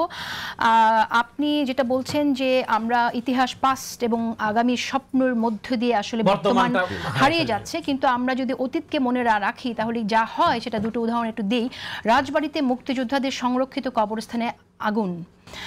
আরেকটি ঘটনা, গোপালগঞ্জে শহীদ মিনারে জুতা পায়ে ইসলামী আন্দোলনের প্রার্থী সহ নেতাকর্মীরা। কেন এই ধরনের ঘটনা ঘটছে? আপনি বলছেন যে একটু আগেই বললেন যে যারা ভিকটিম ছিল এবং যারা শহীদ ছিল তাদের কাছে ক্ষমা চাইতে হবে, সেই সময় যারা অপরাধী ছিল, সেটা সেই প্রবণতাকে আমরা দেখছি। রুমিন ফারহানা, আপনার মন্তব্য শুনতে চাই। দেখুন, এটার যেই কারণগুলো জামাতের ফেভারে যাচ্ছে, সেই একই কারণ এখানেও প্রযোজ্য, কিন্তু যেই অফেন্সগুলোর কথা আপনি বললেন সেটার ব্যাপারে রাষ্ট্রের কিন্তু ব্যবস্থা নেওয়ার বিষয় আছে। আমি অবাক হয়ে লক্ষ্য করলাম, প্রথম আলোর যে জরিপটা এসছে সেখানে কিন্তু অনেকে ল অ্যান্ড অর্ডার সিচুয়েশনের ব্যাপারে সন্তোষ প্রকাশ করেছেন, এবং একটা বড় অংশের মানুষ বলেছেন যে এই সরকার আইন শৃঙ্খলা পরিস্থিতির ব্যাপারে বেশ ভালো অগ্রগতি হয়েছে। হ্যাঁ, এখানে খুব অবাক করা বিষয় হচ্ছে, তাহলে কি আমাদের একটা বড় অংশের মানুষের মানসিকতায় পরিবর্তন এসছে, যেটাকে আমরা এক সময় ভায়োলেন্স হিসেবে ধরতাম, যেটাকে আমরা এক সময় মনে করতাম একটা ক্রিমিনাল অফেন্স। ধরুন এই যে মাজার ভাঙার কথাই ফর এক্সাম্পল, এই যে মানে 400-র কাছাকাছি মাজার ভাঙা হয়ে গেল, এটাকে আপনি আসলে কিভাবে দেখবেন? 400 তো না, সরি, 1000-এর কাছাকাছি বোধহয় না মাজার ভাঙা হয়েছে। সো এটাকে আপনি আসলে কিভাবে দেখবেন? এই জরিপটাকে এক বাইবেল বলে ধরারও যেমন কিছু নাই, জরিপকে একেবারে উড়িয়ে দেওয়ারও কিছু নাই। হ্যাঁ, সো আপনি কি তাহলে বলবেন যে একটা বড় অংশের মানুষের চিন্তা ভাবনা এবং তাদের ফ্যাক্ট তারা আগে যেভাবে পারসিভ করতো এখন তারা ভিন্নভাবে পারসিভ করে? হতে পারে, কিন্তু কারণ এত বড় একটা গণ অভ্যুত্থান এবং তার আগে দম বন্ধ করা এত দীর্ঘ সময়, 15 বছর 6 মাস, একটা লম্বা সময়। এই সময়টা মানুষ যেভাবে ছিল তারপরে হঠাৎ করে মানুষ যখন দেখলো যে না ঠিক আছে 1.5 মাসের মাথায় ওই সরকার পালিয়ে যেতে বাধ্য হয়েছে, তখন মানুষের মনোজগতে বিভিন্ন রকম পরিবর্তন আসতে পারে। সেই জায়গা থেকে এটা একটা। আর 2 হচ্ছে এই সময় গত 15 মাসে একটা বিষয় এস্টাবলিশ হয়েছে যে আপনি যদি মুক্তিযুদ্ধের বিরুদ্ধে কথা বলেন, আপনি যদি বাংলাদেশের স্বাধীনতার বিপক্ষে কোনো অবস্থান নেন, তাহলে আপনাকে অ্যাটলিস্ট খুব বেশি জবাবদিহিতার মধ্যে পড়তে হবে না, না সামাজিকভাবে জবাবদিহিতার মধ্যে পড়তে হবে, না রাষ্ট্রীয়ভাবে। আপনি আজকে আলোচনাটা যখন শুরু করেছিলেন তখন একটা বিষয় আমার মাথায় এসছে, একটা আফ্রিকান প্রবাদ আছে যে কখনো যদি সিংহ ইতিহাস লিখতে পারত, শিকারের ইতিহাস লিখতে পারত, তাহলে মানুষ ইতিহাসটা অন্যরকম ভাবেও দেখার একটা সুযোগ পেত। যেহেতু সবসময় বিজয়ী শিকারীরাই ইতিহাস লেখে, সো সিংহের ন্যারেটিভটা কিন্তু আর কখনো সামনে আসে না। আওয়ামী লীগ একটা আইন করে ইভেন মুক্তিযুদ্ধের ব্যাপারে কি আলোচনা করা যাবে কি যাবে না, কি কথা বলা যাবে কি বলা যাবে না, সেটাও তারা ডিজিটাল সিকিউরিটি অ্যাক্টের মধ্যে দিয়ে বাস্তবায়ন করতে চেয়েছে। কিন্তু ইতিহাস তো তেমন নয়, ইতিহাস বহতা নদীর মতো। এটাকে একই ঘটনা, সেম ঘটনা, আপনি একভাবে দেখবেন, আমি একভাবে দেখব, শাহরিয়ার ভাই একভাবে দেখবে। ধরুন আজকে শাহরিয়ার ভাইয়ের যে ব্যাখ্যাটা আজকে উনি দিলেন, এই ব্যাখ্যাটাই যদি 15 মাস আগে হতো, ওনাকে একেবারে মানে হ্যাং টু ডেথ হতো ওনার। হ্যাঁ, ওনাকে ফাঁসির, ওনাকে ধরলাম, আইন আদালত কিছুই হলো না, হ্যাঁ মামলাও হলো না, কিন্তু সামাজিকভাবে ওনাকে যে পরিমাণ হেনস্থার শিকার হতে হতো সেটা চিন্তার বাইরে। কিন্তু সেটা যদি না হয়ে আমরা যদি ইতিহাসটাকে ইতিহাসের মতো ফ্লো করতে দিতাম, শাহরিয়ার ভাইয়ের ব্যাখ্যা দিবেন, রনি ভাইয়ের ব্যাখ্যা দিবেন, আমি আমার ব্যাখ্যা দিব, তাহলে ইতিহাস নিয়ে না এত রিজিডিটিও তৈরি হতো না, এত কামড়িও হতো না। আর বাংলাদেশে মুক্তিযুদ্ধের ব্যাপারে যেটা পরের প্রজন্ম বা নতুন প্রজন্ম বা তরুণ সমাজকে আপনি জানাবেন কি করে, জানাবার কয়েকটা মাধ্যম আছে। একটা হচ্ছে ইতিহাসের বই পড়া, সেটা সকলেই পড়তে আগ্রহী হবে তেমনটা না, কিন্তু একটা ভিজুয়াল, আপনি একটা সিনেমা বানান চমৎকার, একটা চমৎকার নাটক বানান, মুক্তিযুদ্ধের সিনেমা, সেই সিনেমাকে এখন বানানো হচ্ছে বা নতুন করে এখন তো মুক্তিযুদ্ধের সিনেমার প্রতিও মনে হয় মানুষের আগ্রহ অনেক কমে গেছে বলে আমার মনে হচ্ছে। 15 বছরে যেটা হয়েছে ওটা একটা অস্বাভাবিক সময়ের মধ্যে দিয়ে বাংলাদেশ গেছে। সো এই অস্বাভাবিক সময়ের পরে আমরা হঠাৎ করে স্বাভাবিকের মধ্যে যাব তেমনটা না। থামাচ্ছি রুমিন আপনাকে। প্রিয় দর্শক, টেলিভিশনের পর্দায় আপনারা যারা দেখছেন, আপনাদের কাছ থেকে বিদায় নিচ্ছি আমরা, তবে ডিজিটালে আমরা কথা বলবো টাইমলাইন বাংলাদেশের ফেসবুক পেজ এবং জিটিভির ইউটিউব চ্যানেলে দেখতে পাবেন টাইমলাইন বাংলাদেশ। ধন্যবাদ সবাইকে। হ্যাঁ, আপনি বলছিলেন যে মুক্তিযুদ্ধের উপরে চলচ্চিত্র নির্মাণ করার কথা আপনি বলছিলেন, যেগুলো আছে মানুষ, এটা আমার মনে হয়, আমি জানি না তরুণরা এখন সেগুলোর ব্যাপারে আগ্রহী কিনা, এটা আমরা জানি না। আমরা ইতিহাসে 15 বছরের দুঃশাসনটা সেটা তো মানুষকে মুক্তিযুদ্ধ বিমুখ করে ফেলেছে। তরুণ প্রজন্মকে মুক্তিযুদ্ধ নিয়ে এত রাজনীতি হয়েছে, মানুষ তো এখন আর রাজনীতি দেখতে চায় না।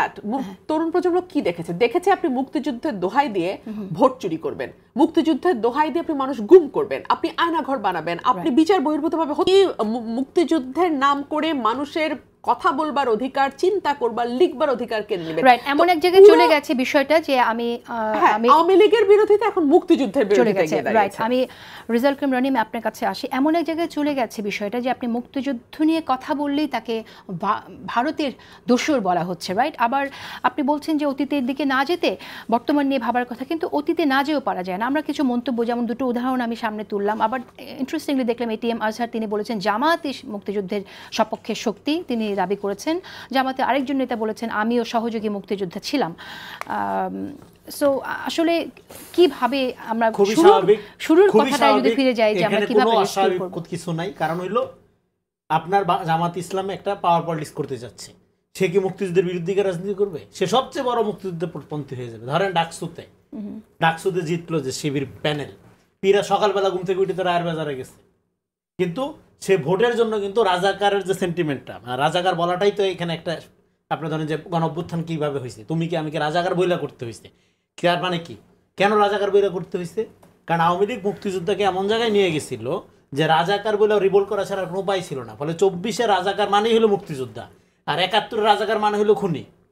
ফলে একটা শব্দের কোনোটেশন চেঞ্জ হয়, শব্দের ব্যবহার আপনার তার সময় পরিপ্রেক্ষিত অনুযায়ী আপনার ডবল মিনিং তৈরি করতে পারে। হ্যাঁ, যেমন আপনি যেই বিষ চিকিৎসার জন্য ব্যবহার করেন, সেই বিষ খেয়ে মানুষ মরেও তো। ফলে রাজাকার, আওয়ামী লীগ যেরকম এটাকে একটা ঘৃণাবাচক শব্দ উৎপাদন করেছে, এটাকে প্রতিরোধের হাতিয়ার হিসেবে আমাদের ব্যবহার করতেছে 24-এ। এই জন্য আমাদের দেখেন বাংলাদেশের, আমি বলতেছিলাম বর্তমানের কথা, বর্তমান ইতিহাস মানে হলো লিভিং প্রেজেন্ট, এটা অতীতের বাক্সবন্দির ব্যাপার না। এই জন্য ন্যাশনাল ইমোশন যেটা আমাদের জাতি রাষ্ট্রের ইতিহাসের যেটা, এটা ধরেন আওয়ামী লীগের কারণে ডেফিনেটলি এখানে মুক্তিযুদ্ধের পলিটিক্স করলে ডে বাই ডে আপনি স্টেক কমবে, কিন্তু আপনার জাতি গঠন করতে হলে আপনার জাতীয় ইতিহাস লাগবে। মুক্তিযুদ্ধ শুধু না, আপনার পুরো ন্যাশনাল হিস্টোরিওগ্রাফিকে রিস্টোর করতে হবে, এবং সেই রিস্টোর করার জন্য 24-এর গণ অভ্যুত্থান হলে আপনার একটা সুবর্ণ সুযোগ। এইবার এই সুবর্ণ সুযোগকে কাজে লাগিয়ে যারা আবার নতুন ডিভিশন করতেছে, যারা সেটা ধর্মের ইমোশনের ভিত্তিতে হোক বা ধরেন নিজেদের পপুলারিটির কারণে হোক, এবং আলট্রা ফ্যাসিজম যারা চর্চা করে, আওয়ামী কাঠামোর এক কথায় যারা চর্চা করার চেষ্টা করতেছে, তাদের পরিণতি আওয়ামী লীগের মতোই হবে। কারণ আপনার এখানে আর কোনো ক্যাডার ভিত্তিক রাজনীতি আমরা দেখতে চাই না, আর এমন কোনো সংগঠনকে দেখতে চাই না যে সবচেয়ে আপনার সুচারুভাবে রাষ্ট্র ক্ষমতা দখল করবে। আমরা দেখতে চাই ক্ষমতার সাথে জনগণের সম্পর্ক স্থাপন হবে। এই জন্য 5 তারিখের পরে আমরা বলছি দল যার যার রাষ্ট্রসভার এরকম একটা কাঠামো আমাদের নির্মাণ করতে হবে। সেই কাঠামো নির্মাণ করার ফার্স্ট পদক্ষেপ কি? প্রথম পদক্ষেপ হলো জনযুদ্ধের ইতিহাস বা বাংলাদেশের ন্যাশনাল ইতিহাসে জনগণের মালিকানা কায়েম করা। ইতিহাসকে যদি আমি বিলং করতে না পারি, আমি আমার ন্যাশনকে বিলং করতে পারবো না। আমরা আওয়ামী ইতিহাসের ভিতরে এতদিন আটকা ছিলাম। এই জন্য আমাদের ইতিহাসের বয়ান হবে উই রিভল্ট টু বিদায় পৃথিবী। এইটা ধন্যবাদ আপনাকে। আমাদের ইতিহাসের প্রবণতার সমস্যাটা কোথায়? সমস্যা হইল আমরা অতীত পূজা করি। অতীত পূজারই জনগোষ্ঠী, মানে যে remembering past, forgetting present and endanger future. এই জায়গা থেকে আমাদের বের হইতে হবে। ওকে, ধন্যবাদ আপনাকে। ব্যারিস্টার শাহরিয়ার কবির, আপনার কাছে আসি। আমরা বিরতিতে একটু কথা বলছিলাম, সেখানে একটু প্রসঙ্গ এসেছিল যে মুক্তিযুদ্ধ নিয়ে রাজনীতি আর মানুষ দেখতে চাইবে না। ডেফিনেটলি মুক্তিযুদ্ধ নিয়ে আওয়ামী লীগ যে রাজনীতি করেছে সেই রাজনীতি কখনোই বাংলাদেশের মানুষ দেখতে চায় না, কিন্তু সেই রাজনীতি কি এখনও হচ্ছে না? আমরা তো দেখছি এখনও আছে। একটি কথা হচ্ছে যে মুক্তিযুদ্ধের যে ইতিহাস, সেই যে সঠিক ইতিহাস, সেটা আমরা ডেফিনেটলি ধারণ করব, সেটাকে আমরা আপহোল্ড করেই আমরা আগামী বাংলাদেশ বিনির্মাণ করব, সেটাই খুবই সত্যি, এবং সেটা আমাদের নিশ্চয়ই আমরা সবাই সেটা বিশ্বাস করি। কিন্তু পাশাপাশি যে রাজনীতির কথা বলা হচ্ছে, সেই রাজনীতি আমরা দেখতে চাই না। আমি দুটো রেফারেন্স যেটা একটু আগে বললাম, আমি একটু আপনাকেও বলি যে জামাতের নেতারা যে বলছেন যে তারাই আসলে জামাতি স্বাধীনতার মুক্তিযুদ্ধের সপক্ষের শক্তি, এটিএম আজহার বলেন, এটা কি মুক্তিযুদ্ধ নিয়ে রাজনীতি না? জামাত নেতা বলতেছেন আমিও সহযোগী মুক্তিযোদ্ধা ছিলাম, তারা যে আজকে আবার মুক্তিযোদ্ধা সপক্ষের শক্তি হয়ে যাচ্ছে, এটা কি তাহলে? অন্য কেউ যখন মুক্তিযুদ্ধ নিয়ে কথা বলে তাদেরকে সাথে সাথে ভারতের দোসর বলে ট্যাগ দেওয়া হয়, যখন জামাত কোনো নেতা বলে তাকে তো দেয়া হবে না, হচ্ছে না। আপনার চমৎকার প্রশ্ন। তার আগে একটু বলে নিই, রনি ভাই যে কথা বলছে, এই কথা জনাব তারেক রহমান বলছিলেন, সবার আগে দেশ। আপনার বোধহয় মনে রাখবেন। তো আমাদের যত কথাই বলি আগে দেখতে হবে সবার আগে দেশ মানে কি। 53 বছরে তো দেশটা বিক্রি করে ফেলে দিলেন। কেন ভারত করে? এই যে ভারতের কথা বললেন, মুক্তিযুদ্ধ তো ভারত ছিনতাই করে নিছে। আর 36শে জুলাইকে আমরা বলি কিন্তু দ্বিতীয় স্বাধীনতা। প্রথম স্বাধীনতা না হলে কিন্তু দ্বিতীয় স্বাধীনতা হয় না। কারো যদি প্রথম সন্তান না থাকে বলা হয় না এটা আমার দ্বিতীয় সন্তান। আমরা কিন্তু 36শে জুলাইকে বিপ্লব বলতেছি এবং বলতেছি এটা দ্বিতীয় স্বাধীনতা, কেউ বলেনি প্রথম স্বাধীনতা। ঠিক একই রকমভাবে 71 সাল হচ্ছে সমস্ত মানুষের, 7.5 কোটি বাংলাদেশি সেই সময় ছিল, এই 7.5 কোটি বাংলাদেশির হচ্ছে 71। ঠিক 24শে জুলাই, 36শে জুলাই বা 5ই আগস্ট, এটা হচ্ছে এই আমাদের 16 কোটি মানুষের। এটা কোনো দল যদি এটাকে ওন করতে চায় তাহলে সেই দলের জন্য সেটা যদি জামাত ইসলামও হয়, আমি বলতেছি, তার জন্য করুণ পরিণতি অপেক্ষা করতেছে। দ্বিতীয় যে কথাটা আপনাকে একটা জিনিস বলি, অপরাজনীতি এই জিনিসটা কি? আপনি মুক্তিযোদ্ধাকে এমন জায়গায় নিয়ে গেলেন কেন যেখানে আজকে মানুষ এই বলতেছে কলের গান শুনে? আমার মুক্তিযুদ্ধ তো আমার সম্মানের জায়গা, এটাকে কেন বলতেছে মানুষ কলের গান? আর ভাই এটা বাদ দেন তো, অন্য কথা শুনি। এই যে কথাটা, মানে আপনার মধ্যে তো বিরক্তি এমন জায়গায় নিয়ে গেলেন, তার মানে আপনি একটা সম্মানের জায়গাকে তো নষ্ট করলেন। এই নষ্ট করলো কে? আওয়ামী লীগ। তাহলে আওয়ামী লীগকে তাহলে কি, কেন এই নষ্টটা? যে ক্ষতি আওয়ামী লীগ করেছে সেখান থেকে আমরা কিভাবে সেটাই বলতেছি। বোন শোনেন, দেখেন আপনি একটু আগে বললেন না, আমি যখন ছাত্র বয়সে ইন্টারমিডিয়েট পড়ি তখন স্টপ জেনোসাইড বলে একটা শর্ট ফিল্ম ছিল, আপনারা দেখছেন কিনা, এবং জহির রায়নের ছিল। আর এখনো মনে আছে আগুনের পরশমণি দেখতে দেখতে হাওমাও করে কাঁদছিল। তার মানে এখনো কিন্তু প্রতিটা মানুষ অন্তরে, আপনি যেভাবে বলতেছেন 71কে আমরা ধারণ করি। কেন বলতেছি এই কথা? আমরা সামনে দেখেন এর আগেও বলছি, আমার পরিবারের কথা বাদই দিলাম, আমিরে জামাত তার নিজের কাজিন হচ্ছে 71 সাল শহীদ হয়েছেন, তিনিও শহীদ পরিবার। আর যেটা রনি ভাই একটু আগে বললেন, জেনারেশনের মধ্যে তার 53 বছরের তো গ্যাপ। তো যে লোকটার বয়স আজকে 70 বছর, 53 বছর যদি বাদ দেন তার বয়স তো 17 বছর ছিল।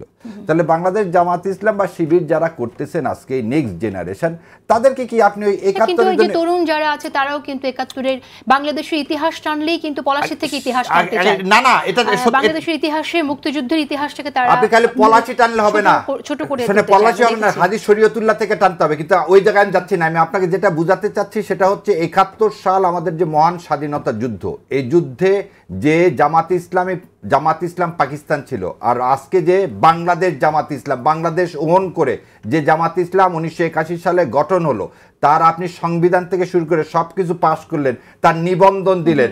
গোলাম আজম সাহেব এদেশে এসে তার নাগরিকত্ব নিয়ে মামলা করে মামলায় কি জিতলেন। গোলাম আজম সাহেব ভাষা সৈনিক ছিলেন। দেখেন জামাত ইসলাম মানে যে পাকিস্তানের সবকিছুকে সমর্থন করছে তা না। আপনি দেখেন সংবাদের সমস্ত সংবাদ বা যে কোনো পেপারে পাবেন। আমি শেষ করে দিই, এটা শেষ করে দিই, 1 মিনিট লাগবে খালি। সুতরাং জামাত না, কাউকে ট্যাগ করেন না, রিকনসিলিয়েশন করেন। আওয়ামী লীগ বাদে ট্যাগের রাজনীতি আপনার না, আমি বলছি ট্যাগের যে রাজনীতি হচ্ছে, ভারতীয় আধিপত্যবাদের বিরুদ্ধে আমাদের অবস্থান হতে হবে এবং আমাদের সবাইকে রিকনসিলিয়েশন করে এগিয়ে যেতে হবে। এখানে অন্য কিছু সুযোগ নেই। হ্যাঁ, মুসলিম সেন্টিমেন্ট নিয়ে রাজনীতি হচ্ছে কিনা সেটা সে বিষয়ে নিয়ে অনেকে কথা বলেন, কিন্তু আমরা একটু ভিন্ন প্রসঙ্গে আসি। আমরা দেখলাম যে হিন্দু একজন প্রার্থীকে নমিনেশন দেওয়া হয়েছে, কৃষ্ণ নন্দী, যাকে নমিনেশন দেওয়া হয়েছে, তার বিরুদ্ধে অভিযোগ হচ্ছে তিনি আওয়ামী লীগের সাবেক মন্ত্রী, তিনি ঘনিষ্ঠ ছিলেন। শুধু তাই না, তার সাথে ভারতের গোয়েন্দা সংস্থারও এক ধরনের যোগাযোগ আছে বলে আমরা শুনতে পাচ্ছি। তিনি 22 বার ভারতে গেছেন, বা ভারতে তিনি যেতে পারেন, আত্মীয় থাকলে যেতে পারেন, কিন্তু এই যে গোয়েন্দাদের সাথে বসা, মিটিং করা, সেই বিষয়টি সামনে আসছে। আমরা আওয়ামী লীগের বিচারের কথা আপনাদের মুখ থেকে শুনছি, কিন্তু আবার আওয়ামী লীগের নেতাকর্মীদের বিরুদ্ধে মামলার কথা এটা শুনেছি, কখনো জামাত দেয়নি। সর্বপ্রথম আমরা জামাতের আমিরের কাছ থেকে সাধারণ ক্ষমার কথা শুনেছি। এর বাইরেও আমরা শুনি যে আওয়ামী লীগের যারা আছেন এলাকায় তাদের বাড়িতে রাতের অন্ধকারে চাল দেবার কথা, এবং আওয়ামী লীগেরই ঘনিষ্ঠ লোককে আপনাদের নমিনেশন দিতে হলো। এই আওয়ামী বিরোধিতা আসলে কি অর্থ বহন করে?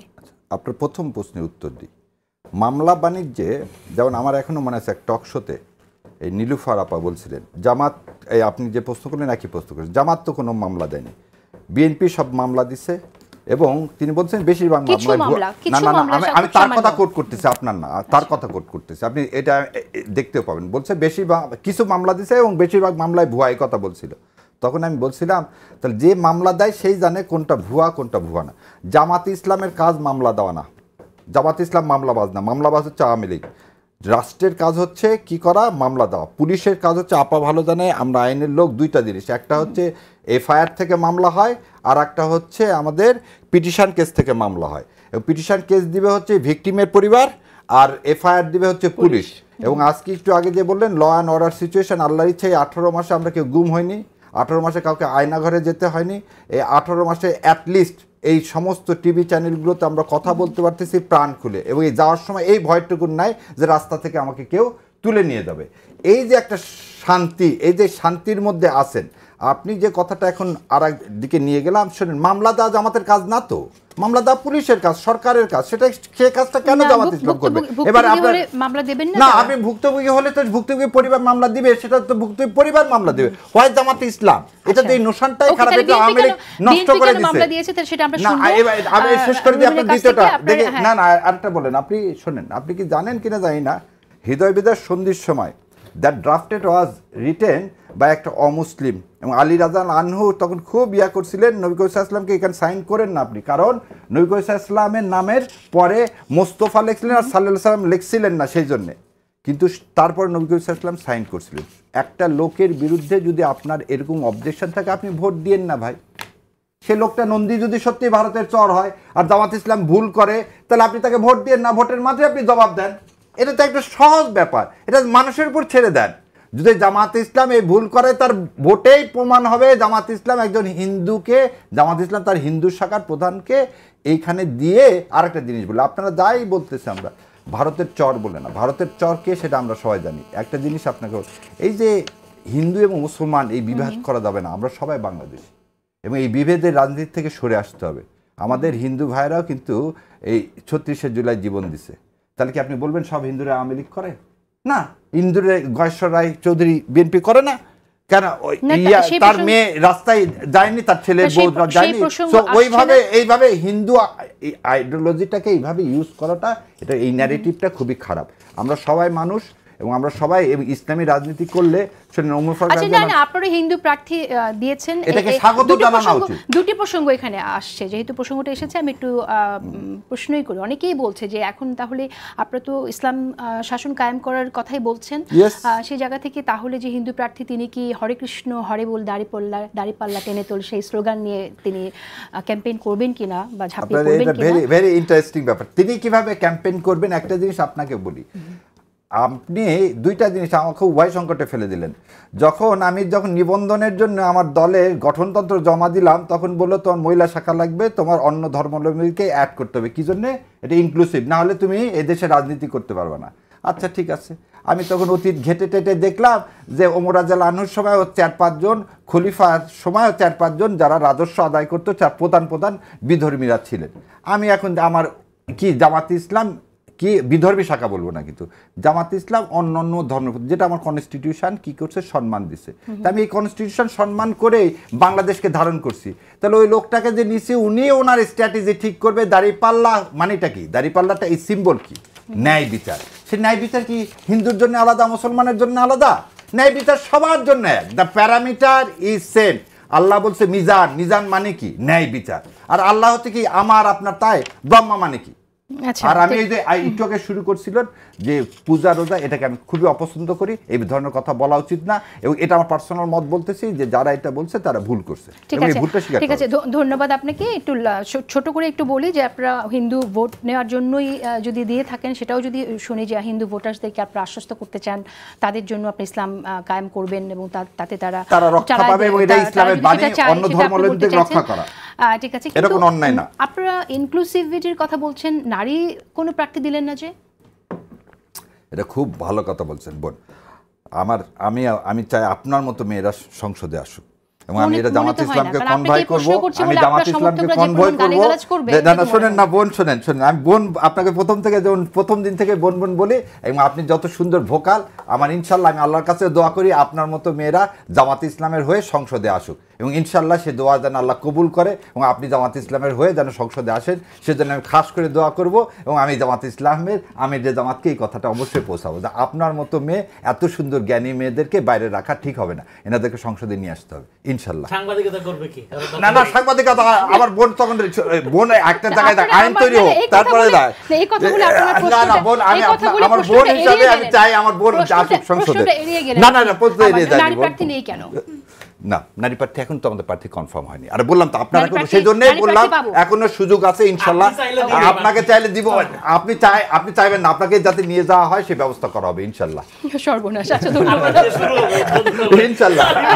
ব্যারিস্টার রুমিন ফারহানা, আমি আপনার কাছে আসি। এই প্রার্থী নিয়ে যেহেতু কথা বলছি, আমি আপনার কাছে জানতে চাই যে আমরা এখনো বিক্ষোভ দেখছি, এবং অনেকে বলছে যে অনেকেই অসন্তোষ তাদের এলাকার যে প্রার্থী সেই তাদের নাম দেখে। তো অনেকে বলছে যে কি লবিং বেশি কাজ করে কিনা, আমি আপনার কাছে শুনতে চাই আসলে কি যোগ্যতা, ত্যাগ নাকি লবিং, কোনটা বেশি কাজ করছে বিএনপিতে? না, আমি বিশ্বাস করি যোগ্যতা এ কারণেই যে না হলে একটি দল এতগুলো বছর এত ঝড়ঝাপটার পরেও এত শক্তভাবে টিকতে পারতো না। শুধু যদি লবিং তদবিরে হতো তাহলে বিএনপির পরিণতি অন্যান্য যে দলগুলো একেবারে মুছে গেছে, মানে ভোট ব্যাংক হয়তো একটা জেলা ভিত্তিক হয়ে গেছে বা বিভাগ ভিত্তিক হয়ে গেছে, সেরকম একটা পলিটিক্যাল পার্টিতে পরিণত হতো। সুতরাং আমি বিশ্বাস করি যোগ্যতাই মাপকাঠি। কিন্তু এত বড় দলে প্রত্যেকটা কনস্টিটিউয়েন্সিতে প্রত্যেকটা আসনে একাধিক যোগ্য প্রার্থী থাকবে, এটা স্বাভাবিক, এবং প্রত্যেকেই নিজেকে সবচেয়ে বেশি যোগ্য মনে করবেন। তো সেই জায়গা থেকে একজনকে নমিনেশন তো দলকে একজনের বেশি দেওয়া সম্ভব না। তো একজনকে যখন নমিনেশন দেবে বাকিরা কষ্ট পাবে, বাকিরা বিক্ষোভ করবে, বাকিরা আন্দোলন করবে, স্বাভাবিক। আমি কোনোটাকেই অস্বাভাবিক বলবো না, কিন্তু আপনি যে বললেন এখনো অসন্তোষ বা বিক্ষোভ চলছে, এটা বোধহয় জেসিন আপা আমি ঠিক জানি না, এখনো কি কোনো অসন্তোষ বা বিক্ষোভ হচ্ছে, চলছে? অবশ্যই হচ্ছে। আচ্ছা, হ্যাঁ, যদি চলে আমরা থাকে দেখছি কিছু কিছু এলাকায় হচ্ছে। আমি মনে করি কিছু ধানমন্ডিতে এলাকায়- বোধহয় মানববন্ধন কিছু হয়েছে। এলাকায় হচ্ছে, এখনো মাত্র হচ্ছে। তো ধানমন্ডিতে মাত্র দিল যেহেতু ঢাকা 10, হ্যাঁ, জি। সে কারণে হয়তো এখনো চলছে। এটা খুব বেশি সময় থাকবে বলে আমি মনে করি গাজীপুর না। 1 আসনে আজ দেখলাম যে মনোনয়ন ঘিরে 2 গ্রুপের সংঘর্ষে আহত হয়েছে 10 জন। আচ্ছা, এগুলো আমি মনে করি বিচ্ছিন্ন এবং এগুলো খুব বেশি দিন থাকবে বলে আমি মনে ওকে, করি না। এখন আমি আপনার আসন নিয়ে কথা বলি। আপনার আসনে এখনো ডিক্লেয়ার করা হয়নি। যদি আপনাকে মনোনয়ন দেওয়া না হয় কিছু সিদ্ধান্ত নিয়েছেন কিনা? এর আগে শুনেছিলাম যে এলাকার লোকজন যা চাইবে। আপনি কোন জায়গায় আছেন এখন? না, ডেফিনেটলি দেখুন, একটা মানুষ যখন মনোনয়ন চাওয়ার অবস্থায় পৌঁছায়, হ্যাঁ, তাহলে তার মানে এটা ধরে নিতে হবে এলাকার মানুষজনের কিছুটা ত্যাগ, কিছু না কিছু ত্যাগ তার পেছনে আছে, শ্রম আছে, ঘাম আছে, পরিশ্রম আছে। সুতরাং সেটাকে তো আমি ইগনোর করতে পারবো না। আমি কেন, এটা কোনো প্রার্থী তাহলে ignore করতে মনোনয়ন পারা উচিত না। না দিলে কি স্বতন্ত্র প্রার্থী হিসেবে নির্বাচন করবেন? আমার এলাকার মানুষ যা চাইবে আমি সেটাই করব। ওনারা যদি বলেন একরকম, ওনারা যদি বলেন না, সেটাও আরেক রকম। এবং এটা যেহেতু এখনো কোনো সিদ্ধান্ত হয় নাই, this is too early to say. মনোনয়ন ডিক্লেয়ার হওয়ার পরে যদি দেখা যায় আমাকে দেয়া হয় নাই, তখন দেখা যাবে কি করব। ধন্যবাদ। আমি শেষ করে দেব। রেজাল্ট করিম রনি, আমরা দেখলাম যে কবে তফসিল ঘোষণা হবে, এটা ভাবতে ভাবতেই দেখছি যে বুধবার বিটিভি ও বেতারকে ডেকেছে নির্বাচন কমিশন। এটা আমরা ধরেই নেই যে আসলে রেওয়াজ, এটা অতীতেও দেখেছি যে তফসিল ঘোষণার আগে এরকমভাবেই ডাকা হয় সরকারি গণমাধ্যমকে। তো তফসিল ঘোষণা হচ্ছে, নির্বাচনের ডেট আমরা জানতে পারছি। আপনার কি মনে হয় নির্বাচন কমিশনের যে প্রস্তুতি, সেটাকে আপনি কিভাবে দেখেন এবং নিরপেক্ষভাবে আসলে নির্বাচন কমিশন এগিয়ে যেতে পারছে কিনা? না, নির্বাচন কমিশনের যে প্রস্তুতিটা খুবই হতাশাজনক এবং এই কমিশন দিয়ে একটা ভালো নির্বাচন হবে এটা আমি বিশ্বাস করি না। নির্বাচন করার জন্য রাজনৈতিক দলগুলোকে দায়িত্বপূর্ণ আচরণ করতে হবে, কারণ এই নির্বাচনটা হবে বাংলাদেশকে জিতানোর নির্বাচন, জামাতকে ক্ষমতায় আনার নির্বাচন না, বিএনপিকে বেনিফিটেড করার নির্বাচন না। ফলে বাংলাদেশকে জিতে আনার জন্য মানে গণতান্ত্রিক ট্রানজিশন পিরিয়ডে ভোটাধিকার নিশ্চিত করামূলক নির্বাচন, জনগণ যাতে ভোট দিতে পারেন না, মানে নিশ্চিন্তে নিজের ভোটটা দিতে পারে। আপনার ইঞ্জিনিয়ার মানে আপনার রেজাল্ট মেনুভারিং করা, কেন্দ্র দখল করা, এগুলোর বাইরে ভোটাধিকার নিশ্চিত করা। আবার ধরেন দেখা গেল যে ধরেন আমার একটা এলাকায় বিশাল প্রভাব আছে, আমি কেন্দ্র দখল করলাম, সিলও মারলাম, কিন্তু রেজাল্ট ইঞ্জিনিয়ারিং করে ঘোষণা দিলেন ধরেন আপনার রেজাল্ট ইঞ্জিনিয়ারিংয়ের কোনো আশঙ্কা আপনি দেখছেন? হ্যাঁ, এটা তো সবচেয়ে সহজ। আওয়ামী লীগ এই জিনিসটা করে দিয়ে গেছে, ভোটাধিকার নিশ্চিত করা কঠিন, রেজাল্ট কৃত্রিম হাইপ তৈরি করা, এই যে জরিপের রাজনীতি শুরু হয়েছে, এগুলো বুলশিট। এই জরিপগুলোতে একই সাথে জামাতের স্টেক বাড়তেছে আর আওয়ামী লীগের জনপ্রিয়তা বাড়তেছে আর সব কমতেছে, ডেঞ্জারাস ফেনোমেনা। ফলে এটা জনগণকে সচেতন হইতে হবে। কোন রকম কোন মিথ্যা প্রতিশ্রুতিতে যে নির্বাচনের আগে আপনার খেদমত বাড়াই দিবে, বুঝতে হবে ও বড় চোর। ওকে, শেষ করব। ব্যারিস্টার যে শাহরিয়ার কবির, আপনাকে এম্পাওয়ার করবে, আপনার যাকে মনে হবে যে যাকে ভোট দিলে আপনি এম্পাওয়ার হবেন, অমুক দল শক্তিশালী হবে, ওইটা না। কোনো দলকে শক্তিশালী করা আপনার কাজ না। আপনার জনগণ হিসাবে আমি কিভাবে ভোট দিব, আমার কথা বলতে পারি, মানুষ কিভাবে ভোট দিবে এটা যার যার তার। আমি ভোট দিব কিভাবে, আমি দেখবো যে যারে ভোট দিলে আমি এম্পাওয়ার হবো। কোনো শক্তিশালী দলকে শক্তিশালী করার জন্য আমি ভোট দেবো না, কোনো দলকে রাষ্ট্র ক্ষমতা সুচারুভাবে দখল করার জন্য আমি ভোট দেব না। আমি এম্পাওয়ার হবো কিনা সেটা দেখব। নির্বাচন কমিশনের প্রস্তুতি এবং এই যে আশঙ্কার কথা আমরা শুনলাম, রেজাল্ট করিম রনি যেটা বললেন যে রেজাল্ট একটা ইঞ্জিনিয়ারিং হতে পারে, আপনিও কি সেরকম কোনো আশঙ্কা আসলে করেন ব্যারিস্টার শাহরিয়ার কবির? না, আমি সেটা আশঙ্কা করি না। আমার কাছে মনে হয় এবারে ভোটটা হচ্ছে সত্য এবং মিথ্যার মধ্যে জয়ের ব্যাপার।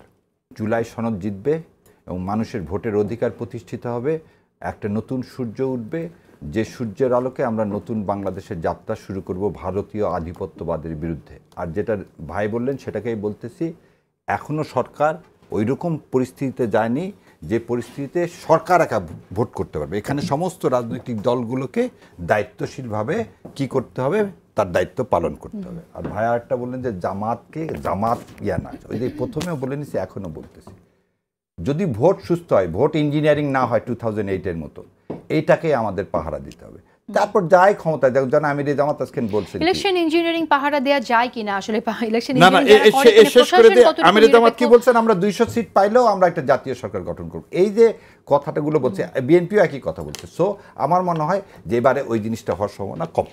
ব্যারিস্টার রুমিন ফারহানা, আপনার মন্তব্য শুনতে চাই। নির্বাচনের এই ইলেকশন ইঞ্জিনিয়ারিং এর যে আশঙ্কা, আপনি প্রশাসন কতটুকু নিরপেক্ষভাবে দায়িত্ব পালন করতে পারে বলে মনে করেন? আমি ভয় পাচ্ছি আইন শৃঙ্খলা পরিস্থিতি নিয়ে। বাংলাদেশে আইন শৃঙ্খলা পরিস্থিতি এখনো নির্বাচন হওয়ার আগে যেরকম হওয়ার কথা সেটা না। কেন আমি বলছি, আমাদের শেষ ভরসা কিন্তু বাংলাদেশ সেনাবাহিনী, এবং আমরা আশা করি নির্বাচনের দিন যেহেতু তারা মাঠে ম্যাজিস্ট্রেসি পাওয়ার নিয়ে থাকবে, সুতরাং সেদিন ল অ্যান্ড অর্ডার সিচুয়েশন ভালো থাকার কথা।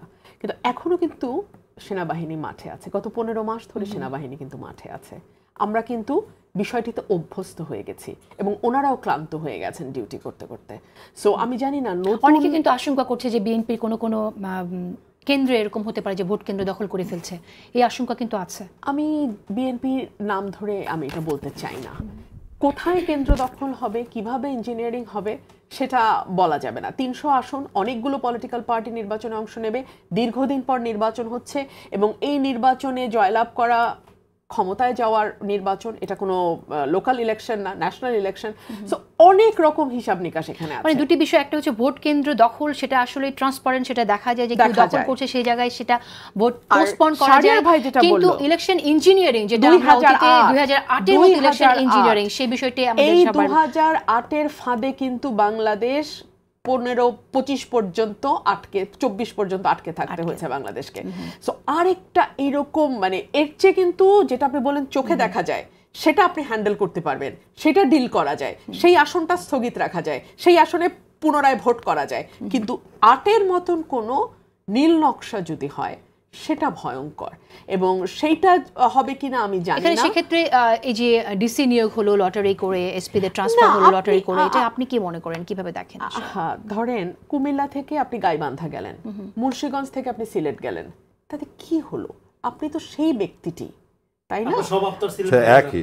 আপনি তো সেই পুরনো মানুষটি, এবং যেই ক্রাইটেরিয়া স্যাটিসফাই করে আপনি ডিসি হচ্ছেন। ডিসি কিন্তু সবাই হতে পারে না, ডেপুটি সেক্রেটারি সবাই কিন্তু ডিসি হয় না।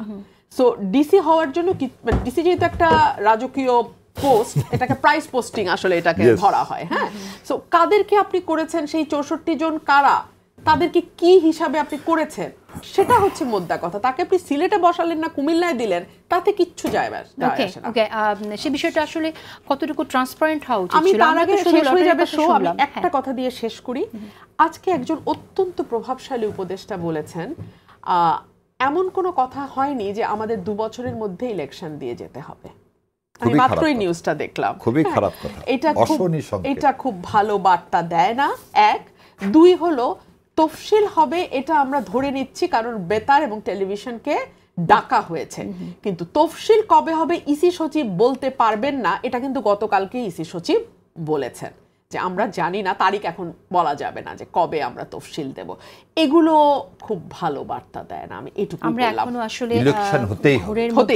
এখন যেটা একটু শেষ করি সেটা হলো, দেখেন আপনার বাংলাদেশে গণতন্ত্র পুনরুদ্ধারের ক্ষেত্রে আপনার 1975 সালের পরে সেনাবাহিনীর যে ভূমিকাটা ছিল জিয়া রহমানের নেতৃত্বাধীন, এখন বাংলাদেশ সেনাবাহিনীকে সেই ভূমিকা অবতীর্ণ হতে হবে যদি এখানে গণতন্ত্র রিস্টোর করতে হয়, জনগণের ভোটাধিকার প্রতিষ্ঠিত করতে হয়। এর বাইরে সহযোগিতার কথা শুনেছি আমরা সেনাবাহিনীর এর বাইরে এটা ডিফিকাল্ট হবে, এবং আমি যেটা বললাম যে রাজনৈতিক দলগুলোর কোঅপারেশন লাগবে, দলীয় স্বার্থ বাদ দিয়ে, হ্যাঁ, একজন আরেকজনের বিরুদ্ধে 100% বিরোধিতার জায়গায় বাদ দিয়ে জাতীয় স্বার্থের আলোকে রাজনীতিটা আগায় নিতে হবে, এবং সেটা হতে পারে একমাত্র ইলেকশনের মাধ্যমে।